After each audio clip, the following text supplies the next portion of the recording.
At 3:10 in the morning, my dad called me from the police station, his voice trembling and thick with blood.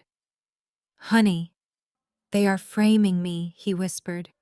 "Your sister-in-law beat me with a baseball bat. But she told the police I attacked her because I am mentally ill. Your brother just stood by and let it happen." When I walked into the precinct and the arresting officer tried to throw me out, he had absolutely no idea he was dealing with the senior legal counsel for the City Police Oversight Commission. I watched all the color drain from his face when I pulled out my badge. Before I continue this story, let me know where you are watching from in the comments below. Hit like and subscribe if you have ever had to protect your family from people who thought they were untouchable. My name is Nia. I am 32 years old and I destroy false narratives for a living. I work as a corporate crisis and civil rights attorney in Atlanta, fighting the very systemic injustices that were currently unfolding inside that police precinct. The drive downtown took exactly 12 minutes, but it felt like a lifetime. My grip on the steering wheel was so tight my knuckles ached. My father, Jeremiah, is a retired pastor. He is a 65-year-old black man who spent his entire life building up our community in the historic Auburn Avenue district. He is gentle, proud, and has never raised his hand against a single soul. Yet here I was, racing through red lights, because the system was doing exactly what the system always does when a weeping white woman points a finger at a black man. I pushed through the heavy glass doors of the precinct, and the scene hit me like a physical blow. The stark fluorescent lighting illuminated a reality I had fought against my entire career. My father was handcuffed to a metal bench in the corner, blood crusted over his left eyebrow, dripping down his cheek and staining the collar of his favorite Sunday shirt. He looked exhausted, holding his ribs shivering in the freezing air conditioning. No one was tending to his wounds. No paramedic was in sight. Instead, all the attention was focused on the center of the room. My sister-in-law, Chloe, sat wrapped in a thick thermal blanket, sobbing hysterically into the chest of my older brother, Jamal. Chloe was 30 years old, the daughter of a wealthy real estate tycoon, and she wielded her privilege like a loaded weapon. A white police officer was crouching beside her, offering her a cup of water and speaking in low, soothing tones. He was treating her like a fragile victim while my bleeding father was treated like a violent criminal. Jamal, the family golden child who had always chased status and wealth, simply patted her blonde hair and glared at our father. I did not scream. I did not cry. In my profession, you learn that raw anger gives away your power. Cold, calculated precision is what breaks them. I walked straight toward my father, my heels clicking sharply against the linoleum floor. Jamal stepped in my path, his designer suit looking ridiculous in a police station at 4 in the morning. "What are you doing here, Nia?" He snapped, his voice dripping with the usual condescension he reserved for me. "Go home. You are going to make things worse. Chloe is having a severe panic attack." I looked at the brother who had always viewed me as the rebellious disappointment because I chose civil rights law over corporate greed. "You let your wife beat our father with a bat, Jamal," I said, my voice dangerously level. "And now you are standing here playing her bodyguard while Dad bleeds out on a police station floor. Move out of my way before I make you move." Hearing my voice, Chloe let out a dramatic wail. "Keep her away from me, Jamal," she cried out. "She is just as crazy as he is. He came at me, Nia. He did not even know who I was. His mind is completely gone." She buried her face back in Jamal's chest, her shoulders shaking with manufactured sobs. It was the perfect performance. The classic weaponization of white tears designed to paint a black man as the aggressor and secure her position as the undeniable victim. The officer stood up instantly, placing a protective hand near his utility belt as he stepped toward me. "Mom, you need to step back. This is an active investigation and a family matter. If you cannot maintain your composure, I will have you removed from the precinct immediately." I ignored Jamal and turned my focus entirely on the officer. "My father has a severe head laceration and possible broken ribs," I stated clearly, projecting my voice so every officer in the bullpen could hear. "Why has he not received medical attention? And why is the alleged victim the only one handcuffed to a chair?" "He assaulted this young woman," the officer replied defensively, his hand resting on his radio. Her husband confirmed the old man has dementia and had a violent episode. We are processing the arrest paperwork now. You need to leave the premises right now, or you will be placed under arrest for interfering. He reached out to grab my arm. That was his first critical mistake. I sidestepped his grasp, unclasped my leather tote, and pulled out my identification. I held it up right in front of his face so he could read every single engraved letter. I am Nia Marcus. I am a licensed attorney in the state of Georgia. More importantly, I am the senior legal counsel for the Atlanta Police Oversight Commission.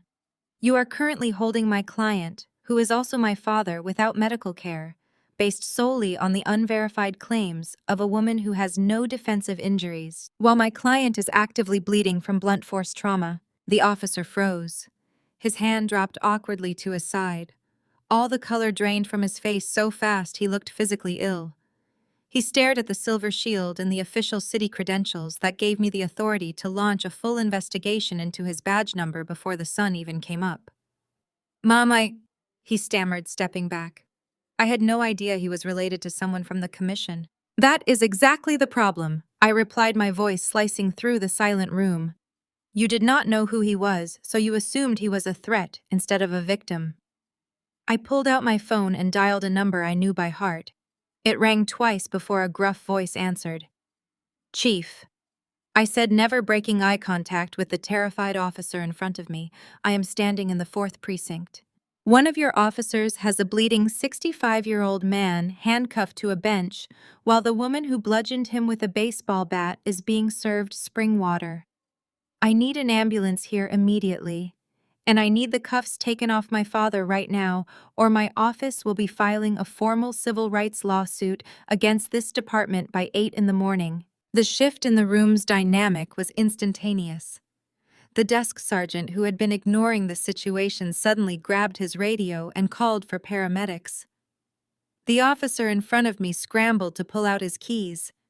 He practically tripped over himself, rushing to my father's side to unlock the heavy metal cuffs.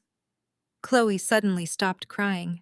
The loud, theatrical sobs vanished, replaced by a tense, calculating glare. She peeked out from behind Jamal, realizing her flawless performance was falling apart. I knelt beside my father as the heavy metal cuffs fell away from his wrists. I rubbed his bruised skin, my heart breaking at the sight of his trembling hands, but his eyes were sharp and lucid. I am okay, Nia, he breathed, squeezing my fingers. I am not crazy. She came into my house. She demanded the deeds to the property. When I said no, she just started swinging. Jamal rushed over, his face red with a sudden desperate panic. You are making a huge mistake, Nia, he sputtered. Dad does not know what he is talking about. He is sick. He has been slipping for months. Chloe was just defending herself. We were trying to help him manage his estate because he is losing his mind. I stood up, putting myself firmly between my bleeding father and my cowardly brother. You are a pathetic excuse for a son, Jamal. You stood by and watched this woman attack the man who raised you, and now you are trying to institutionalize him to cover her tracks.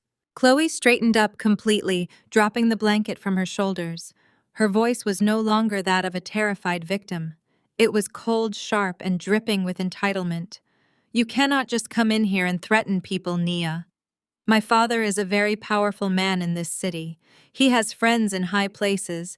He will have your job for this. I smiled, but there was absolutely no warmth in it.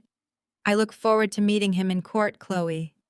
But right now, you are the one who just filed a false police report and assaulted an elderly man. The paramedics rushed through the double doors, rolling a stretcher toward us. They immediately began tending to my father, checking his vital signs and applying pressure to the deep wound on his head.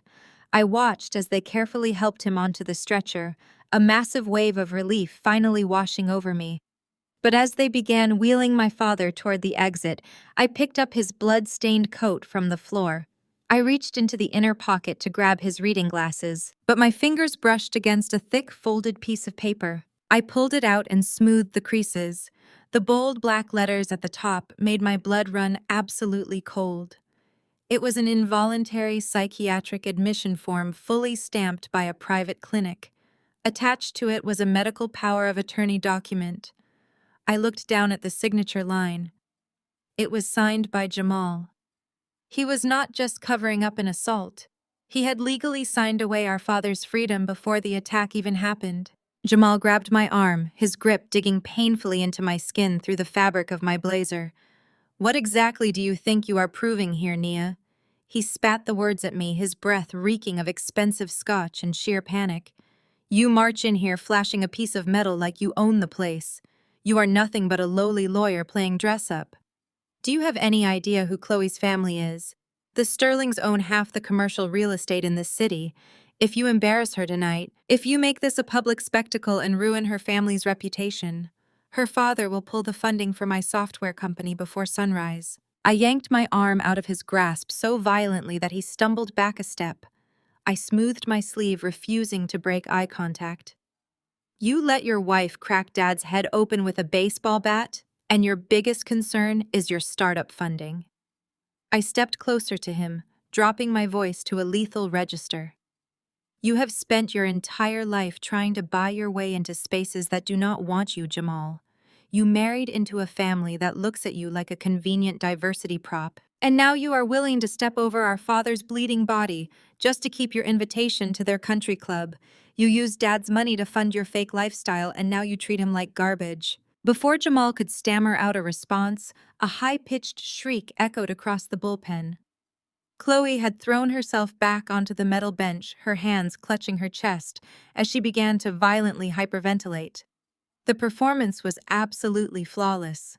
She kicked off her designer heels and curled her knees to her chest, making herself look as small and fragile as humanly possible. "He was going to kill me, Jamal." She wailed, her voice bouncing off the concrete walls of the precinct. "He is out of his mind. You all saw him. He had this crazy look in his eyes. He is completely senile. He does not even know his own name anymore. I was just trying to bring him a slice of pie and he attacked me. He is a monster." I thought I was going to die right there in the living room. The white police officer who had backed away when I first showed my credentials instantly rushed back to her side. His protective instincts were fully triggered by the weeping white woman in distress. "Mom, please try to breathe," the officer cooed, awkwardly patting her shoulder. "We are going to make sure you are safe. No one is going to hurt you here." He shot a defensive, hostile glare in my direction, clearly itching for a reason to put me in my place. "Counsel or not," he muttered, "you need to stop upsetting the victim. She has been through a massive trauma tonight. A massive trauma." I repeated the words slowly, letting the sheer absurdity of the statement hang heavy in the air. I looked at Chloe. Not a single blonde hair on her head was out of place. Her manicure was pristine. Her silk blouse did not have a single wrinkle or drop of blood on it. Meanwhile, my 65-year-old father was sitting on a gurney 10 feet away, a paramedic pressing a thick gauze pad to a gash on his forehead that was soaking through his collar. The reality of what was happening was entirely clear. I see this setup every single day in my line of work. A black man is injured, yet he is treated as the aggressor simply because a white woman decides to shed a few strategic tears. I did not waste another second arguing with a rookie cop who had already decided who the criminal was before he even stepped onto the scene. I pulled my phone from my pocket and bypassed the contacts list, dialing a direct private line.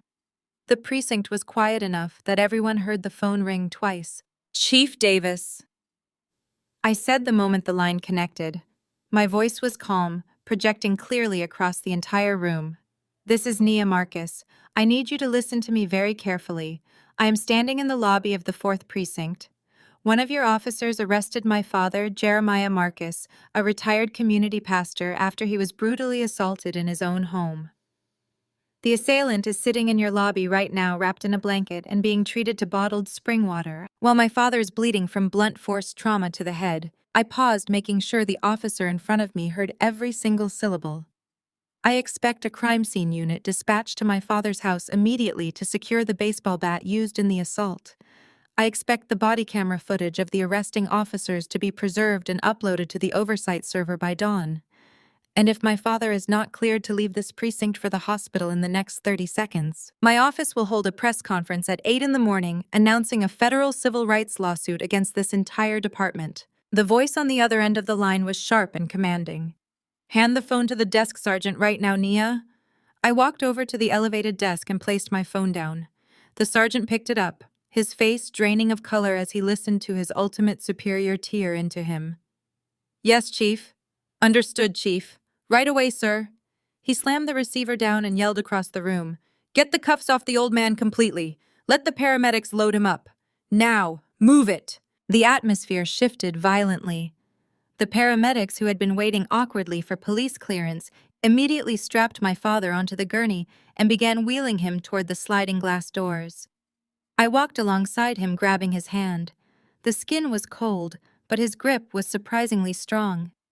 "I am right behind you, Dad," I told him. "I am going to follow the ambulance in my car. Do not say a word to anyone until I get there." He gave a faint nod, his eyes tired but fully aware. As they pushed the gurney out into the humid Atlanta night air, I turned back to grab my briefcase from the bench. That was when the crying magically stopped. The hysterical sobbing, the hyperventilating, the trembling shoulders, it all vanished in a fraction of a second. I watched as Chloe wiped her eyes completely dry of actual tears and stood up. She smoothed down the front of her silk blouse and pushed her blonde hair over her shoulder.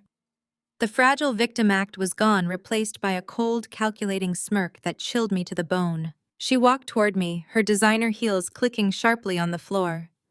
Jamal trailed behind her like an obedient puppy, refusing to meet my gaze. Chloe stopped just inches from my face. She reached into her expensive leather handbag and pulled out a folded piece of heavy stock paper. She did not hand it to me, she threw it. The paper hit my chest and fluttered to the floor. I did not bend down to pick it up immediately. I kept my eyes locked on hers, watching the pure malice dancing in her gaze. "You put on a great show," Nia Chloe whispered, her voice dripping with venom and victory.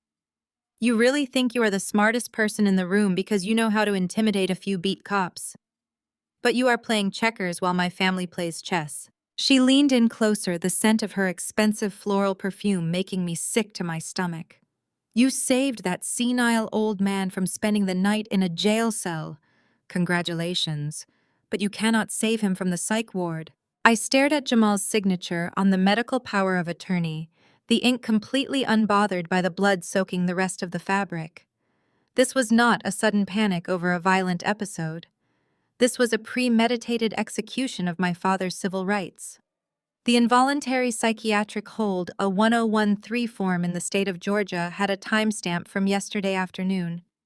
Jamal had secured a physician's signature a full 12 hours before Chloe ever picked up that baseball bat. I turned around to face my brother. The paramedics were strapping my father to the gurney, adjusting his oxygen mask, but I moved directly into Jamal's personal space. "You had him declared legally incompetent yesterday," I stated, my voice echoing off the precinct walls. "You bought a dirty doctor to sign a 1013 form so you could lock him up in a private facility." Chloe attacking him tonight was not self-defense. It was the catalyst you needed to trigger the medical transport. Jamal did not even have the decency to look ashamed. He straightened his designer tie, stepping out from in front of his wife. "Dad is a danger to himself, Nia. He has been hiding his decline from you because you are never around. I made the hard choice, the responsible choice as the man of this family." "You are not half the man he is," I fired back. "You forged his signature on medical evaluations and bribed a clinic to process the paperwork. That is elder abuse and medical fraud." Before Jamal could respond, the heavy glass doors of the precinct slid open. It was not the police backup, and it was not the regular hospital staff. Two large men wearing dark blue scrubs walked in, pushing a specialized transport chair equipped with heavy leather restraints. The logo on their shirts belonged to Pine Haven Behavioral Center, a private, incredibly expensive psychiatric facility notorious for holding wealthy patients against their will. Chloe crossed her arms, a triumphant smirk spreading across her face. "We called them while we were in the patrol car," she said, her voice dripping with fake sympathy.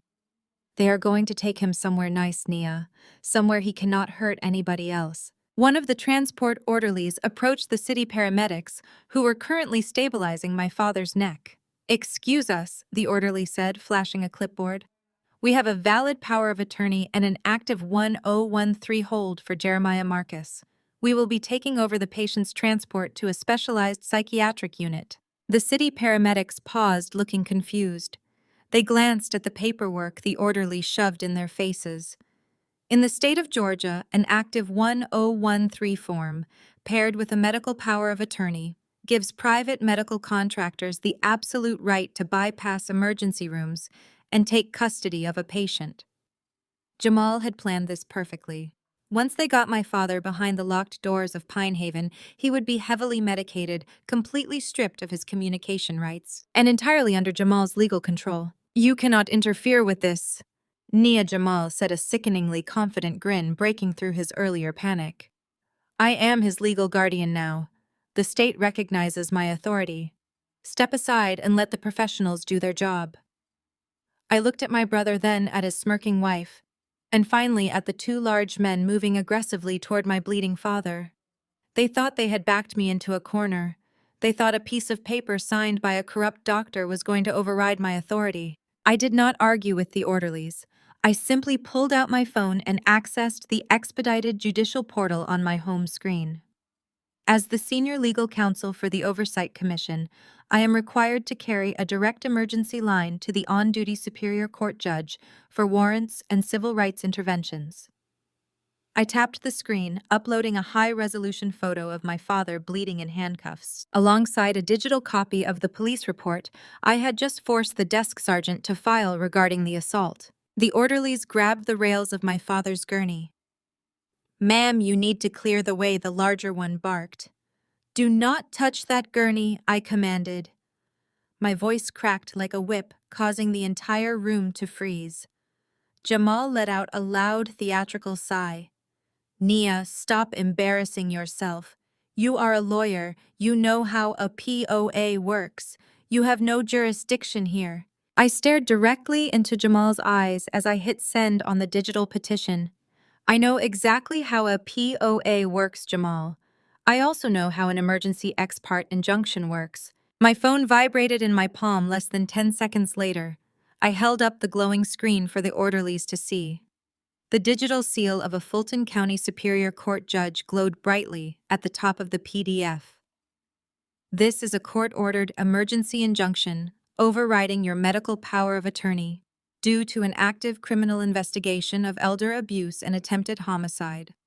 The 1013 hold is hereby suspended. My client is entirely under the jurisdiction of Atlanta General Hospital, and if either of you take one more step toward him, I will have the desk sergeant arrest you for interfering with a federal civil rights investigation." The orderlies stopped dead in their tracks. They looked at my phone, saw the judge's digital signature, and immediately backed away from the gurney with their hands raised. They wanted a paycheck, not a felony charge. Chloe's smug smile vanished instantly. Her face contorted into pure rage. "You cannot do this," she screamed, completely abandoning her fragile victim persona. "He is dangerous. Jamal, do something." But Jamal was paralyzed. He stared at my phone like it was a loaded gun pointed directly at his chest. The city paramedics wasted no more time. They seized the opportunity, pushing the gurney right past the retreating orderlies and heading straight out the sliding glass doors toward the waiting ambulance. I turned my back on my brother and his wife, leaving them standing in the middle of the precinct, surrounded by police officers who had just witnessed their entire scheme fall apart. I sprinted out the doors, the humid night air hitting my face, as I caught up to the paramedics loading the stretcher into the back of the ambulance. I climbed in right behind them, taking a seat on the narrow bench as the heavy doors slammed shut. The sirens blared to life, tearing through the quiet streets of Atlanta as we sped toward the hospital. My father was lying flat on his back, an oxygen mask over his nose and mouth. His eyes closed against the harsh overhead lights. His breathing was shallow but steady. I reached out and gently took his hand, holding it tight. "We are going to a real hospital, Dad," I told him, keeping my voice soft and steady. "You are safe now. I am going to tear up that power of attorney tomorrow morning. They will never get near you again." I felt his fingers tighten around mine with surprising force. He slowly pulled the oxygen mask down, slightly, ignoring the paramedic's immediate protest.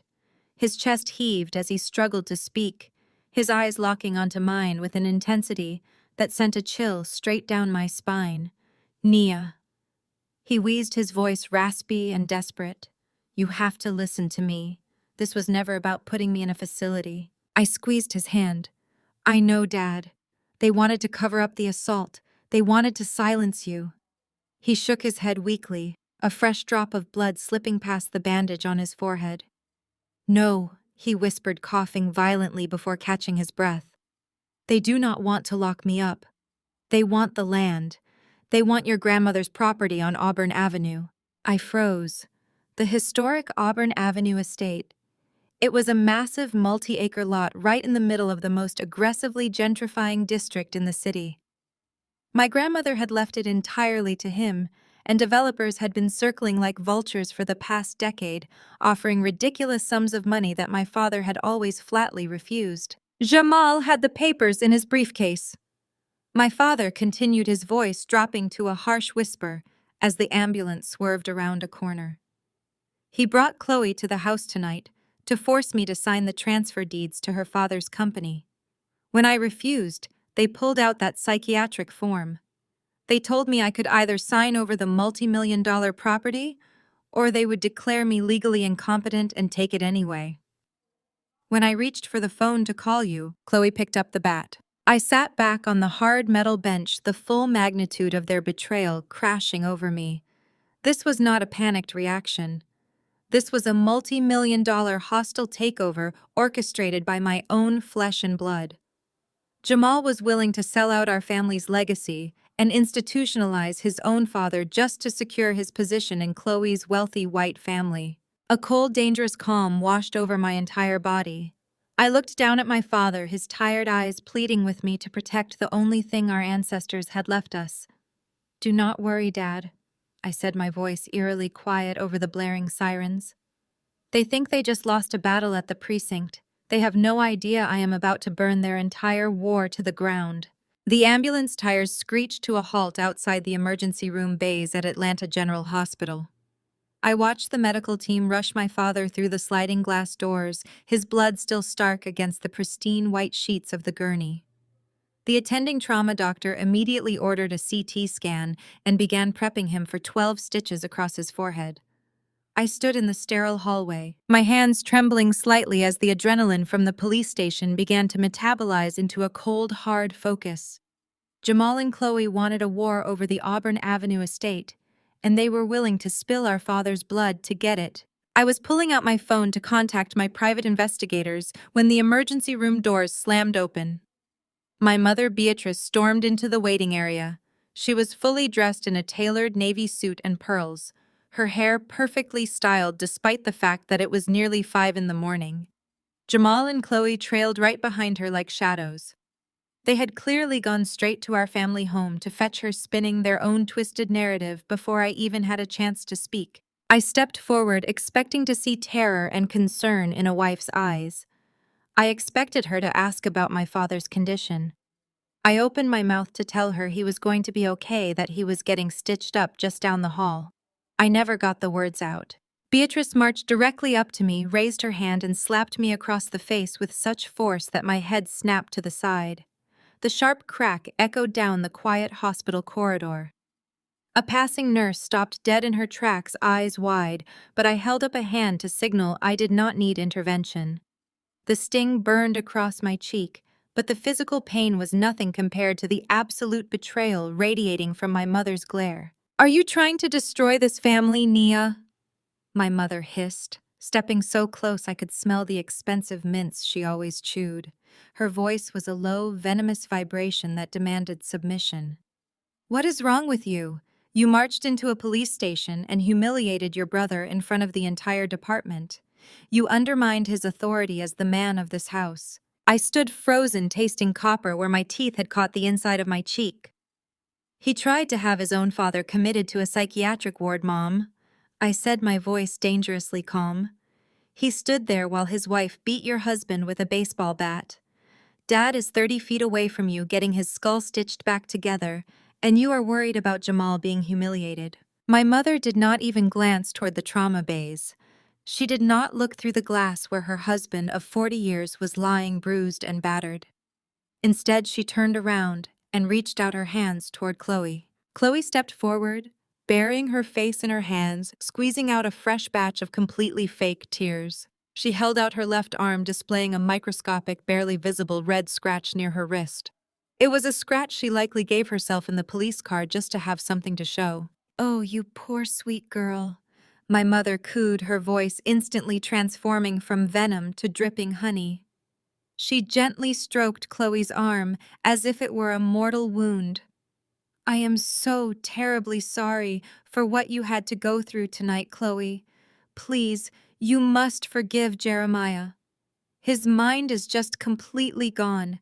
He does not know what he is doing anymore, and Nia has always been prone to these dramatic, hysterical outbursts. Please do not hold this against us." I watched my own mother bow her head and apologize to the white woman who had just tried to kill my father. It was the most sickening display of internalized subservience I had ever witnessed. But it also told me a story spanning decades. This was not just about tonight. This was about my mother's lifelong obsession with status, her desperate craving for validation from the white upper class, and her absolute worship of the Sterling family name. "You have lost your mind, Beatrice," I said, dropping the title of mother entirely. "That woman almost murdered your husband, and you are treating her like she is the victim." My mother spun around, her eyes flashing with a frantic, desperate anger. "Chloe was just defending herself," she snapped. "You do not understand anything about how the real world works, Nia. You never have. You sit in your little civil rights office fighting battles you cannot win while your brother is actually building something real. Do you have any idea who Chloe's family is? The Sterlings own half this city. Her father sits on the board of the country club. He has the power to make or break Jamal's entire future. Are you trying to make your brother get a divorce? Are you trying to ruin his one chance at actual wealth?" The pieces clicked together in my mind with terrifying clarity, the speed at which she defended them, the complete lack of surprise regarding my father's supposed dementia, the way she had arrived dressed to the nines, ready to perform for her wealthy daughter-in-law. She was not brainwashed by Jamal's lies. She was a willing participant. "You knew," I stated, the realization dropping the temperature of my blood to absolute zero. "You knew Jamal was planning to institutionalize Dad. You knew they were trying to steal the Auburn Avenue estate." Jamal shifted uncomfortably behind Chloe, refusing to meet my eyes, but Beatrice did not flinch. She straightened her posture, lifting her chin with a chilling sense of righteous justification. "Your father is a stubborn, foolish man who refuses to see the bigger picture," she said, her tone devoid of any marital affection. "That land has been sitting there gathering dust and tax bills for years. He wants to hold on to some outdated piece of history while developers are practically throwing millions of dollars at our feet. We have struggled for decades, Nia. We scraped by while other people lived in luxury." I stared at her, feeling sick to my stomach. "So you helped them trap him? You helped your son orchestrate a false medical diagnosis to lock your husband away in a facility just so you could cash in on his property?" Beatrice stepped forward, invading my space one last time. There was no mother left in her eyes, only a greedy, hollow shell of a woman who had sold her soul for a zip code and a designer handbag. "Your father is old and useless, Nia," she said, her voice dropping to a harsh, cold whisper that echoed in the sterile hospital corridor. "He has served his purpose. Thanks to Chloe, your brother is about to become a millionaire. Do not get in this family's way." I stared at the woman who gave birth to me. The realization hit me with the force of a freight train. A mother's love was not unconditional. It came with a massive price tag, and my brother was the only one willing to pay it. I did not waste another breath on Beatrice. My grief evaporated instantly, replaced by a razor-sharp focus as the heavy double doors of the trauma unit swung open. A tall physician with slicked-back hair and an arrogant stride walked into the waiting area. His pristine white coat bore the embroidered name, Dr. Montgomery, Chief of Psychiatric Services. He did not look like a doctor working the grueling night shift in a public trauma center. He carried himself like a man accustomed to private clinics and wealthy donors. He walked right past me, and headed straight for my brother and my sister-in-law. Jamal, Chloe. The doctor said, his voice dropping into a conspiratorial tone. I have processed the paperwork. I did a brief preliminary evaluation while they were stitching his forehead. Given the clear signs of advanced dementia disorientation and the violent episode you described, I am legally validating the involuntary hold. As soon as the physical trauma is stabilized, my private transport team will move him to our facility. Beatrice let out a loud sigh of relief, clutching her pearls. Oh, thank God, she murmured. Finally, some peace for this family.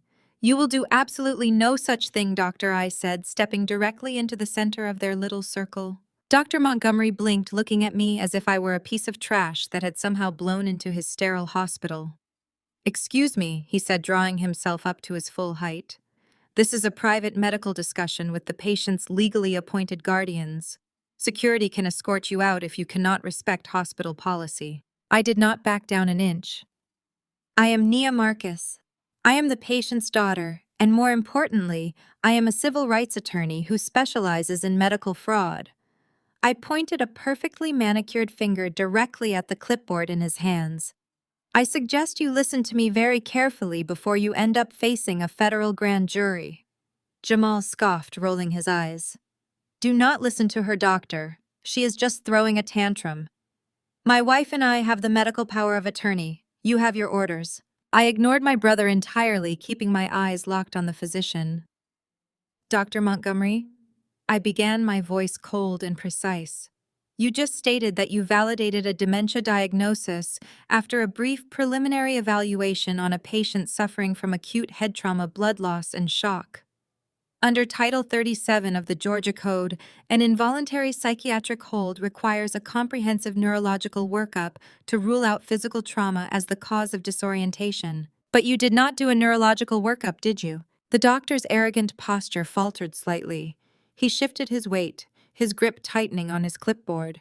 In my professional medical opinion, the patient poses an immediate threat to his family. The paperwork is perfectly legal. Is it? I countered, taking a step closer so he had to look me dead in the eye. Because that involuntary hold document you are holding was signed and time-stamped by your clinic yesterday afternoon. You signed a psychiatric order declaring a man legally incompetent 24 hours before this so-called violent episode even occurred. You signed it 24 hours before you ever laid eyes on the patient. Dr. Montgomery went entirely rigid. The blood drained from his face, leaving his skin a sickly pale gray. He looked frantically at Jamal, completely exposing their conspiracy without saying a single word. Jamal had paid this doctor to falsify medical documents before Chloe ever picked up that baseball bat. That is a serious accusation.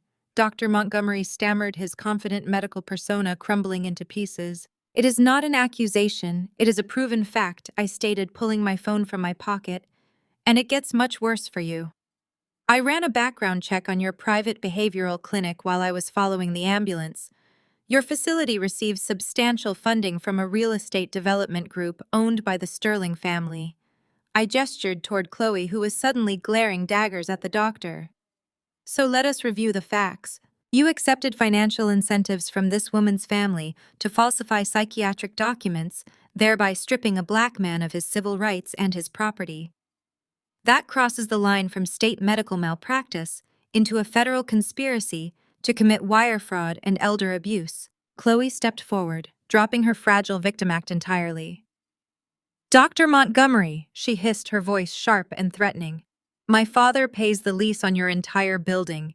You are going to sign that transfer order right now, or I swear to God I will have your clinic shut down by Monday morning. It was the most beautiful, arrogant mistake she could have possibly made. She confirmed the entire financial conspiracy right in the middle of a crowded emergency room. I smiled, tapping the screen of my phone. Thank you, Chloe. I just recorded that threat. Now, Dr. Montgomery, you have exactly 10 seconds to make a choice. You can proceed with this fraudulent transfer, and I will personally hand this recording and the time-stamped documents to the State Medical Board and the FBI. You will lose your license, your clinic, and you will spend the next 10 years in federal prison. Or you can do your actual job. The silence in the hospital corridor was deafening. The doctor looked at Chloe, who was fuming with white-hot entitlement, and then he looked at me. He realized instantly that Chloe's family money could not protect him from a federal indictment. He was nothing but a pawn in their real estate game, and I had just backed him into a corner he could not buy his way out of. Dr. Montgomery swallowed hard. His hands shook as he pulled a pen from his breast pocket. He flipped the clipboard over and drew a massive aggressive line straight across the involuntary hold form. Upon secondary review of the patient's physical trauma, he announced, his voice trembling, "I find no evidence of chronic cognitive decline. The disorientation is strictly due to the head injury. The patient is fully competent. The psychiatric hold is officially voided." "No!" Jamal screamed, lunging forward to grab the doctor's arm. "You cannot do this. We paid you. We had a deal. You cannot back out now." The doctor ripped his arm away from my brother, looking at him with sheer panic. "Do not ever contact me again," he snapped. He turned and practically sprinted down the hallway, desperate to distance himself from the toxic fallout of my family. Jamal stood frozen in the middle of the corridor. The reality of his failure crashed down on him. Because the doctor had just declared my father legally competent, the medical power of attorney Jamal held was now completely useless. A medical power of attorney only activates when a patient is incapacitated. My father was awake, aware, and legally in charge of his own life. They could not force him into a facility. They could not silence him. Beatrice gasped, covering her mouth with her hands. She looked at Jamal, her golden child who had just failed to secure their ticket to high society. "Jamal, do something," she pleaded. But there was nothing Jamal could do. I had just dismantled their entire medical trap in less than 5 minutes. I turned to Chloe. The fake tears were gone. The trembling hands were gone. She stood there, her posture rigid, her blue eyes burning with a hatred so deep and pure it was almost impressive. She had lost the battle at the police station, and she had just lost the medical war. But Chloe was a Sterling. She had been raised to believe that the world belonged to her by right, and she was not about to walk away empty-handed. She took a slow, deliberate step toward me. A nasty, triumphant smirk slowly spread across her lips. "You really think you won tonight, Nia?" she whispered, her voice dripping with venom. "You think because you saved him from a psych ward that you actually beat me?" I held my ground, staring her down. "You are out of moves, Chloe. It is over." She let out a short, harsh laugh. "Oh, honey, you are so busy playing the hero that you forgot to check the bank accounts. It does not matter if you keep that old man out of a facility. It does not matter if he is competent, because the Auburn Avenue land is no longer yours." I frowned, my heart skipping a sudden erratic beat. "What are you talking about?" Chloe tilted her head, her smile widening into a twisted grin. "Why do you think we needed the medical power of attorney yesterday, Nia? We did not need it to lock him up. We needed it to sign the papers on his behalf while he was heavily medicated from his blood pressure pills last night. Jamal legally transferred the deed 12 hours ago. My father's development company already wired the deposit. The land is gone." The air vanished from my lungs. I did not waste time arguing with her. I spun around, marched over to the empty reception desk, and ripped my laptop out of my leather tote bag. I flipped the screen open, my fingers flying across the keyboard as I immediately accessed the Georgia Real Estate Record System. The glare of the hospital reception monitor cast a harsh blue light across my face as I bypassed the public access portal and logged directly into the expedited county clerk database. Behind me, I could hear the rhythmic clicking of Chloe's designer heels as she confidently sauntered over, followed by the heavy, anxious footsteps of my mother and brother. They wanted a front row seat to my devastation. They wanted to watch the exact moment my heart broke. I typed in our family's trust identification number. The Auburn Avenue estate was not just a piece of dirt. It was a sprawling, multi-acre commercial and residential block sitting right in the epicenter of Atlanta's most aggressive gentrification zone. Our grandfather had bought that land during segregation building businesses when the banks refused to lend to black men. It was worth $15 million on a bad day, but to our community it was absolutely priceless. Now, wealthy white developers were circling the district, eager to tear down our history and replace it with overpriced coffee shops and luxury condos. The search results populated on my screen. My eyes scanned the digital ledger and there it was. A brand new, hastily filed, quitclaim deed time stamped just 3 hours ago. Jamal had not just planned to lock our father away. He had used the brief window when Dad was asleep, heavily sedated from his blood pressure medication earlier that evening, to execute the fraudulent medical power of attorney. He had legally signed over the entire historic property. I clicked on the buyer information. The receiving entity was registered as Sterling Developments LLC, Chloe's father. Well, go ahead and say it, Chloe taunted, leaning over my shoulder to look at the screen. She smelled of victory and expensive champagne. My father has been trying to buy that decrepit block for 5 years. Your dad was too stubborn to take a generous buyout. Now my family gets the land and Jamal gets a massive executive payout for facilitating the acquisition. Everybody wins, Nia. My mother stepped up next to Chloe, placing a supportive hand on her white daughter-in-law's shoulder. It is for the best, Beatrice said, her voice dripping with shameless justification. That neighborhood is changing. We need to evolve. Jamal is bringing this family into the 21st century. With the commission he is getting from the Sterlings, we will finally have the kind of wealth we deserve. We can move to Buckhead. We can actually belong. I kept my eyes glued to the screen, reading every single line of the hastily drafted contract. Jamal had sold out our grandfather's legacy, our father's life work, for a seat at a table where he would only ever be the hired help. He had traded a $15 million generational asset for a quick payout from a white billionaire who would never truly respect him. Jamal finally found his voice, stepping out from behind the two women. I had to do it, Nia, he said, puffing out his chest, trying to sound like a ruthless corporate titan instead of a desperate thief. You do not understand how real estate works. The city was going to zone us out eventually anyway. I made a strategic maneuver. Mr. Sterling wired a $2 million non-refundable deposit into my holding account the second the deed was filed. The transaction is already logged. The money is mine. The land is theirs. You cannot unring this bell, little sister. Go back to your civil rights desk. The grown-ups are doing business now. They stood there, a unified front of absolute betrayal. Chloe basking in the glow of her family's modern-day colonial conquest.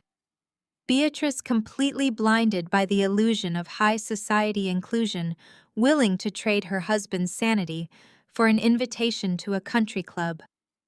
And Jamal, a man who had sold his soul for a fancy watch and a pat on the head from his wealthy white father-in-law. They were waiting for me to scream.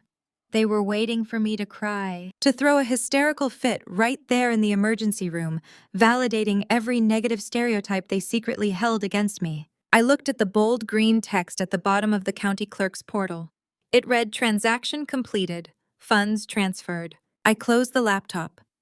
The sharp snap of the screen shutting echoed loudly in the quiet reception area. I slowly turned around, leaning my lower back against the tall wooden desk. I looked at my mother, whose eyes were filled with greedy anticipation.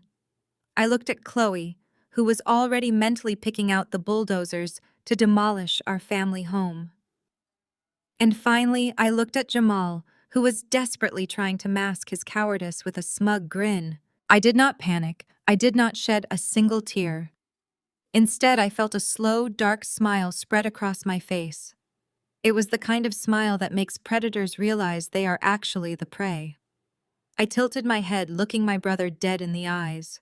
"You are a very foolish man, Jamal," I said, my voice barely above a whisper yet, carrying the heavy, undeniable weight of an executioner's gavel. "You just took $2 million from a ruthless billionaire for a piece of property that Dad does not even own." I did not stay to watch my brother try to decipher the panic suddenly rising in his chest. I simply closed my laptop, picked up my leather tote, and walked away. I left them standing in the fluorescent glare of the emergency room, choking on the massive legal landmine I had just planted in their heads. My immediate priority was my father. I used my commission credentials to transfer him to a private secure recovery wing on the top floor of the hospital. I registered him under a confidential alias, so my mother and Chloe could not bypass security to harass him. For the next 3 days, the silence from my family was absolute. It was not a peaceful silence. It was the frantic, terrifying quiet of rats scrambling in the dark, trying to figure out if the trap they stepped on was actually rigged to blow. I did not send any threatening text messages. I did not file an immediate lawsuit. When you are preparing to dismantle someone's entire existence, you do not warn them. You let them get comfortable. You let them believe they got away with it. Instead of arguing, I went to my office in Midtown and made a single phone call to a man named Malik. Malik spent 15 years as a forensic accountant for the Federal Bureau of Investigation before opening an elite private intelligence firm. He was the kind of man who could find a missing dollar bill at the bottom of the ocean. I gave him two names, Jamal and the Sterling Development Group.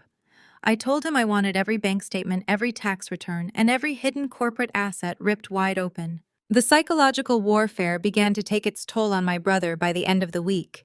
Jamal could not handle the silence. He needed validation like he needed oxygen. On Thursday afternoon, my cell phone rang. I saw his name flashing on the screen and answered on the fourth ring, making sure to keep my breathing perfectly slow and even. Nia, he said, his voice loud and artificially cheerful over the background noise of clinking silverware and smooth jazz. He was clearly sitting in some overpriced restaurant playing the role of the successful tech mogul. I just wanted to call and check on you.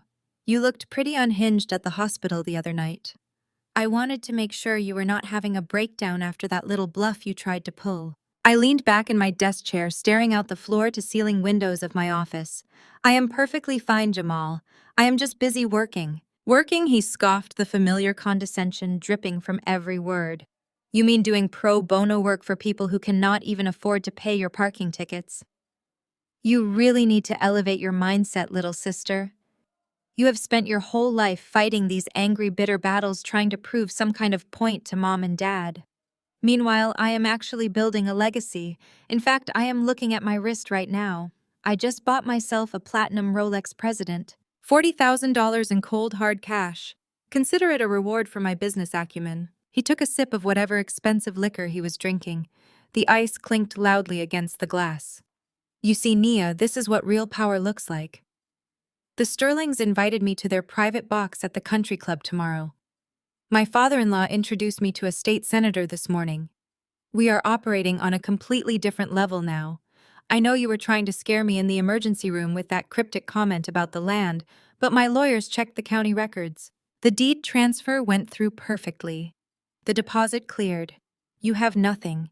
You are just jealous because Mom always knew I was the one who was going to elevate this family name.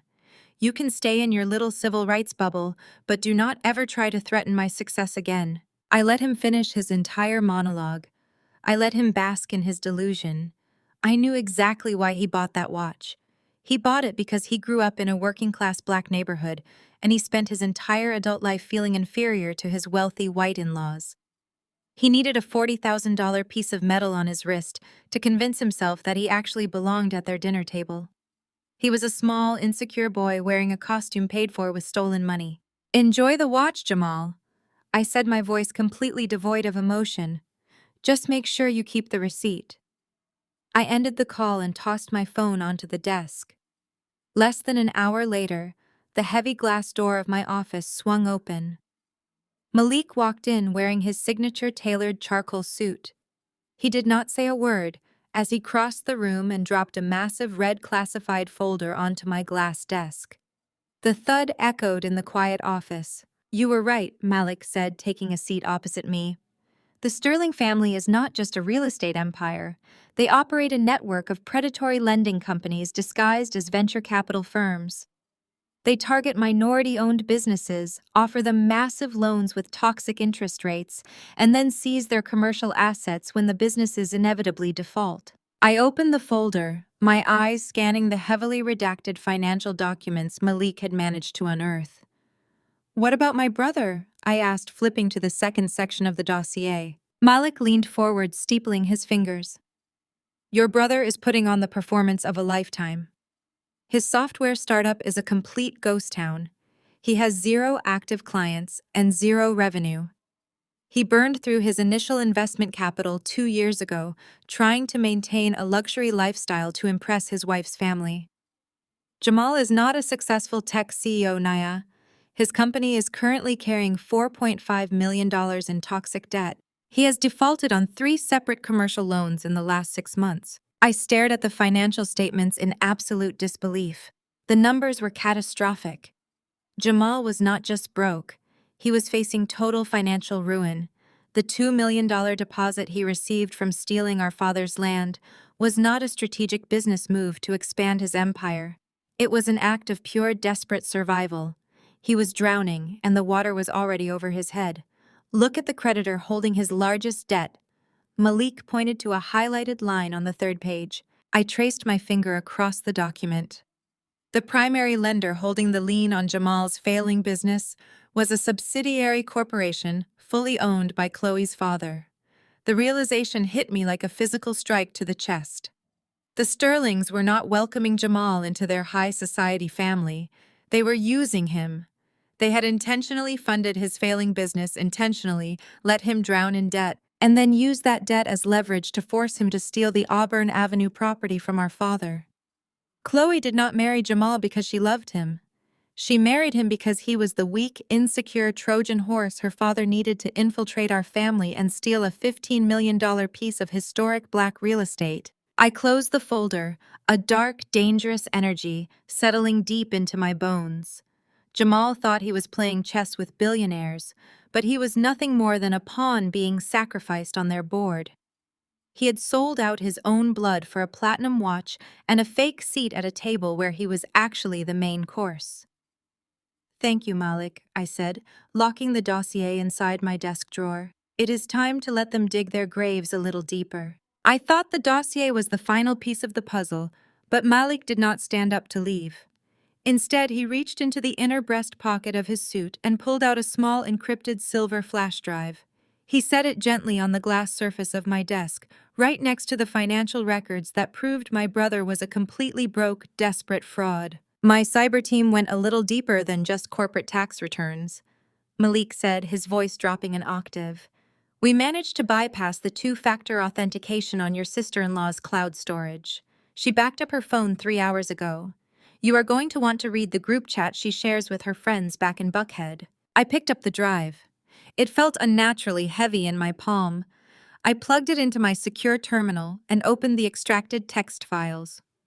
The chat was titled The Sterling Girls, a group message between Chloe and 3 other wealthy entitled white women who spent their days drinking mimosas and spending their father's money. I scrolled past the mundane conversations about country club renovations and designer handbags, jumping straight to the timestamps from the night of the assault.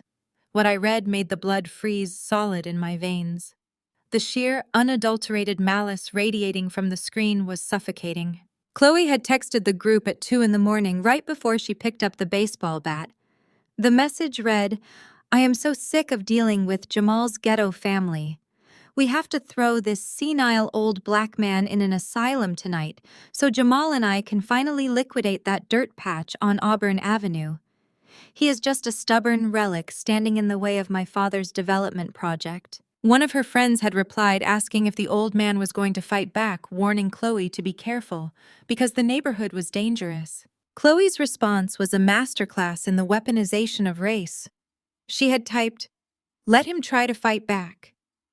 If he does not sign the deed tonight, I will just turn on the waterworks. You guys know exactly how it is down here in the South. The police will always believe a terrified, crying white woman over a big, angry black guy. I will have him in handcuffs before he can even blink. Jamal is too desperate for my dad's approval to stop me." I pushed my chair back from the desk, my hands shaking so violently I had to grip the armrest to steady myself. The physical assault at the house was horrible. The financial theft of the property was devastating. But this was an entirely different level of evil. This was the exact historical violence that has destroyed black men in America for centuries. Chloe did not just view my father as an obstacle, she viewed his race as a weapon she could easily trigger to destroy him. She knew exactly what she was doing. She knew that a white woman's tears in front of a Southern police officer could have easily ended with my father being shot dead in his own living room. And Jamal, my own flesh and blood, had stood there and allowed his wife to pull that trigger. I disconnected the flash drive and dropped it into my briefcase. I did not say another word to Malik. I walked straight out of my office, took the elevator down to the parking garage, and drove directly back to Atlanta General Hospital. The private recovery wing on the top floor was completely silent, guarded by a security detail I had personally vetted. I walked past the nurse's station and pushed open the heavy wooden door to my father's suite. The room was bathed in the soft golden light of the late afternoon sun. My father was sitting up in his hospital bed. The thick white bandage across his forehead was a stark reminder of the violence he had endured, but the color had returned to his face. He was holding a worn leather Bible in his lap, staring out the window at the Atlanta skyline. The very city he had helped build. The city his own son was currently trying to sell out from under him. "Nia," he said softly, turning his head to look at me. "You have that look in your eye. The one you get right before you dismantle a hostile witness on the stand." I pulled up a chair and sat directly beside his bed. I did not try to soften the blow. I did not try to protect him from the ugly reality of what our family had become. He was a grown man, a leader of his community, and he deserved to know exactly what kind of snakes he had been harboring under his roof. I opened my briefcase, pulled out my encrypted tablet, and loaded the screenshots of Chloe's text messages. I handed the device to him. "You need to read this, Dad," I said, keeping my voice perfectly steady. "Malik's team extracted this from Chloe's phone. This is what she texted her friends right before she attacked you." My father took the tablet. He adjusted his reading glasses, his calloused fingers gripping the edges of the device. I watched his eyes scan the screen. I watched him read the words, "senile old black man." I watched him process the cold, calculated threat of using white tears to manipulate the police. I braced myself for the heartbreak. I expected the pastor in him to surface the man who always preached grace and forgiveness. I expected him to weep for the son who had allowed this racial hatred to enter their home. But Jeremiah Marcus did not shed a single tear. The heart monitor beside his bed did not spike.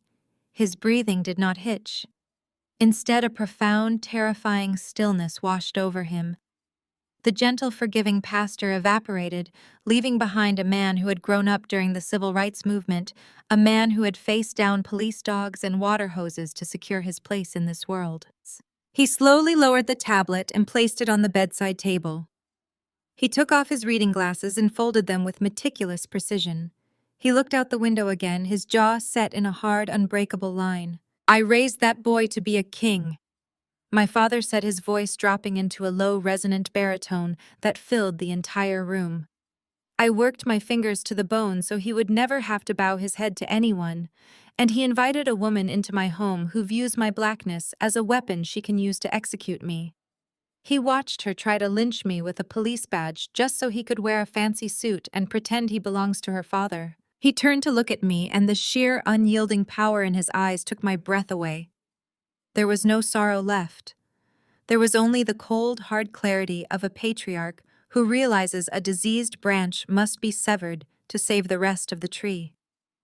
"Beatrice has lost her mind to greed," he continued, speaking of his wife of 40 years, as if she were a stranger.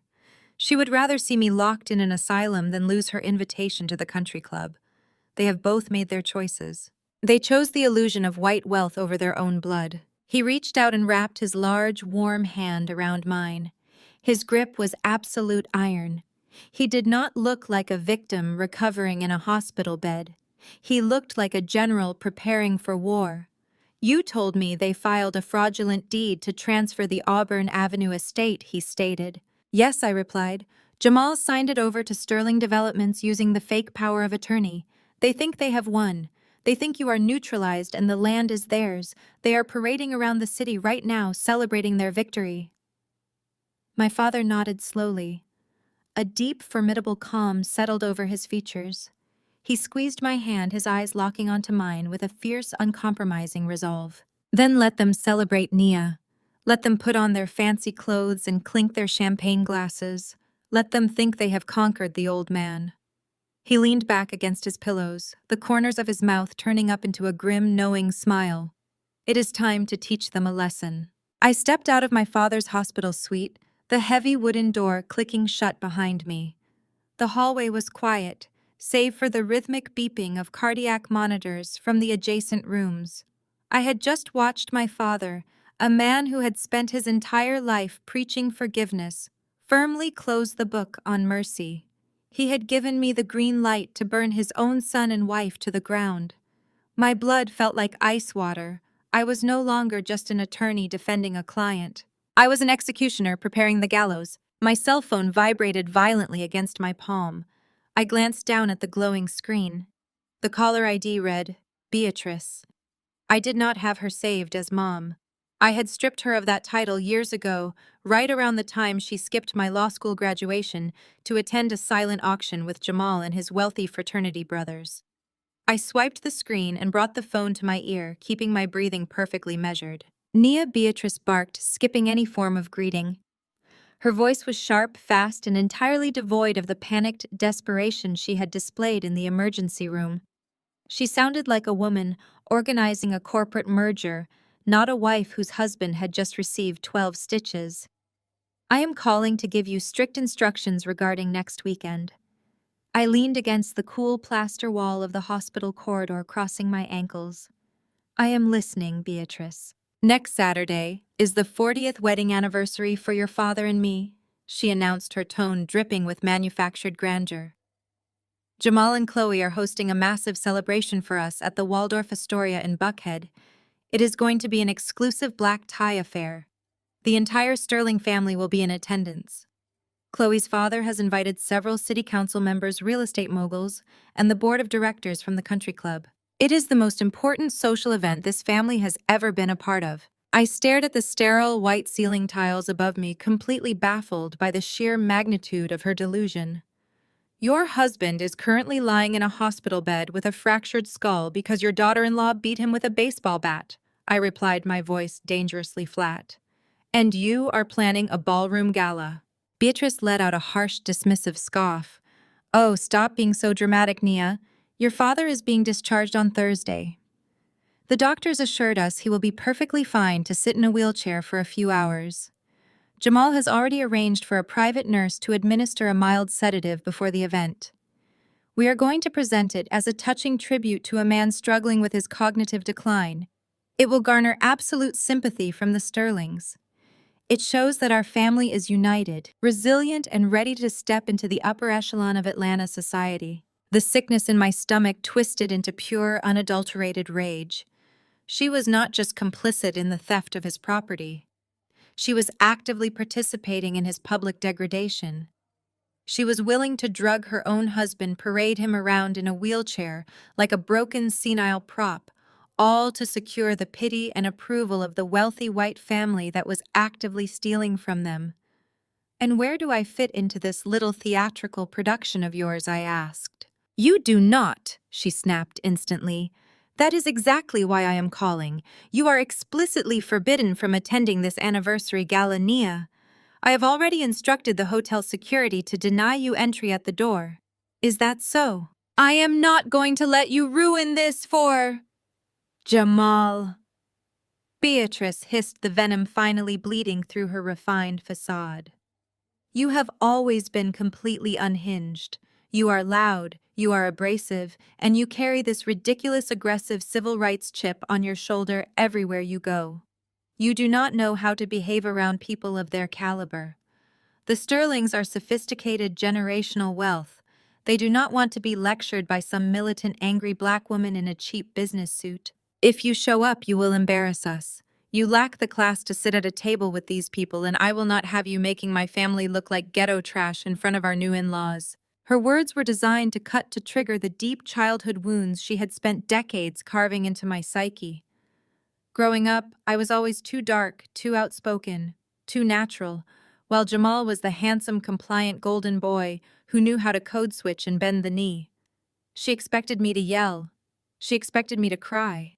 She wanted a reaction so she could hang up and tell her wealthy new friends exactly how unstable I was. Instead, I let a long, heavy silence stretch over the phone line. I listened to the faint, nervous hitch in her breathing as she waited for my explosion. I pictured the heavily redacted financial dossier sitting locked in my desk drawer.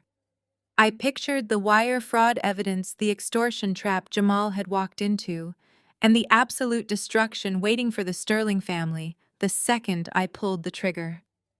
I smiled. It was a cold, brilliant, devastating smile. "You are absolutely right, Beatrice," I said, my voice dripping with honeyed sweetness. "I would not dream of ruining your perfect society debut." A black tie gala at the Waldorf Astoria sounds incredibly exclusive. You and Jamal should definitely wear your absolute best outfits. Make sure you smile wide for all the cameras. Beatrice paused, clearly thrown off balance by my calm compliance. "You mean it. You are not going to cause a scene." "I would not miss this milestone for the world, but you do not need to worry about my lack of class," I replied, my tone remaining impossibly cheerful. "You can cancel your instructions to hotel security. Rest assured, Beatrice, I will not be coming as a guest." I ended the call before she could process the weight of that promise.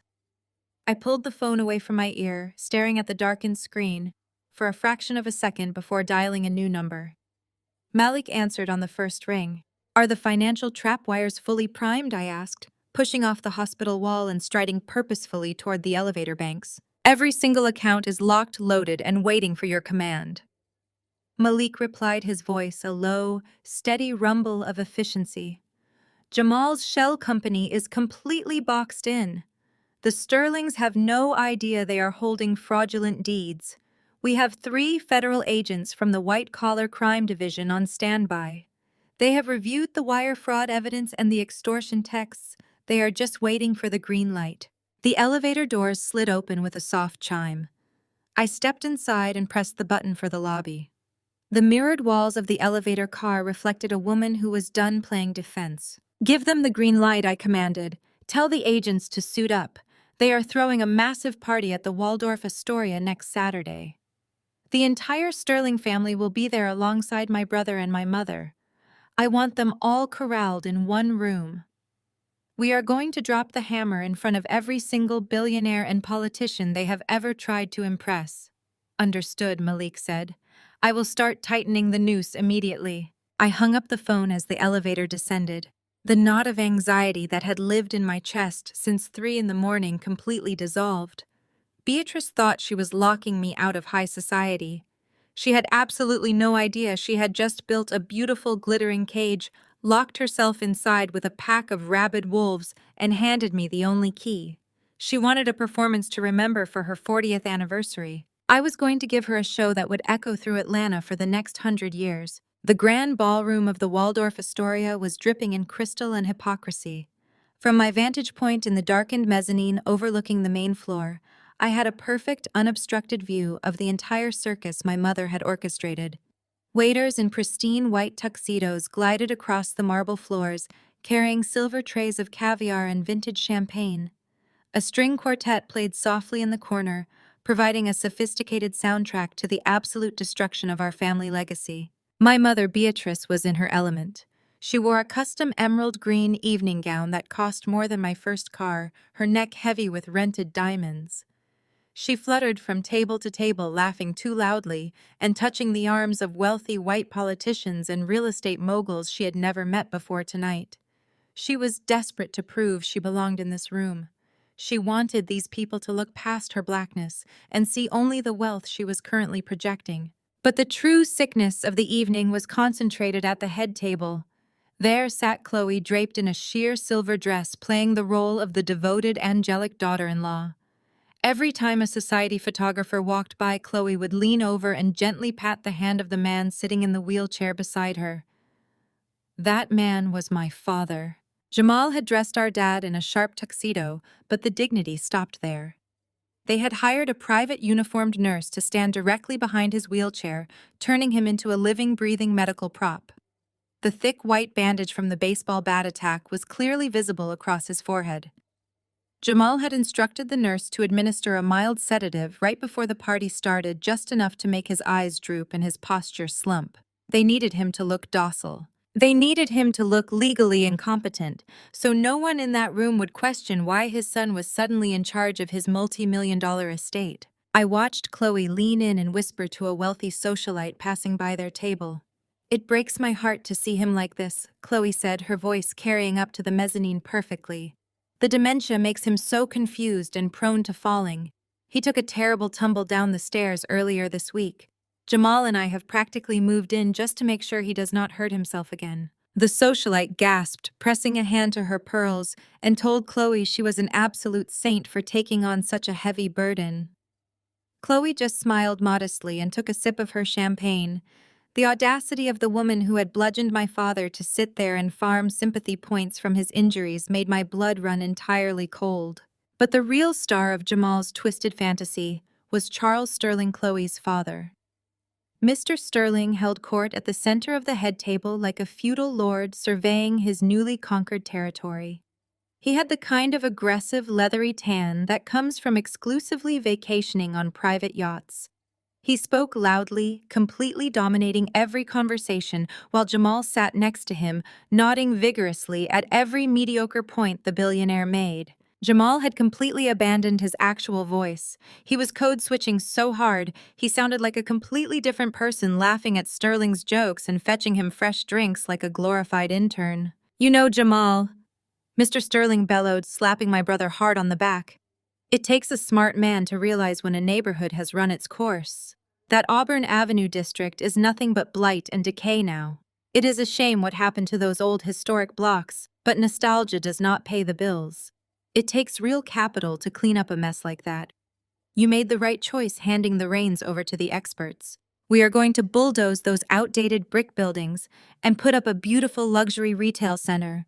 We will bring the right kind of clientele back into the city." Jamal swallowed hard, his smile looking brittle and strained around the edges. "Absolutely, sir," Jamal agreed, abandoning our grandfather's legacy without a second thought. "The area needs your vision. We are just grateful for the partnership." Beatrice leaned across the table, her eyes shining with absolute worship as she looked at Mr. Sterling.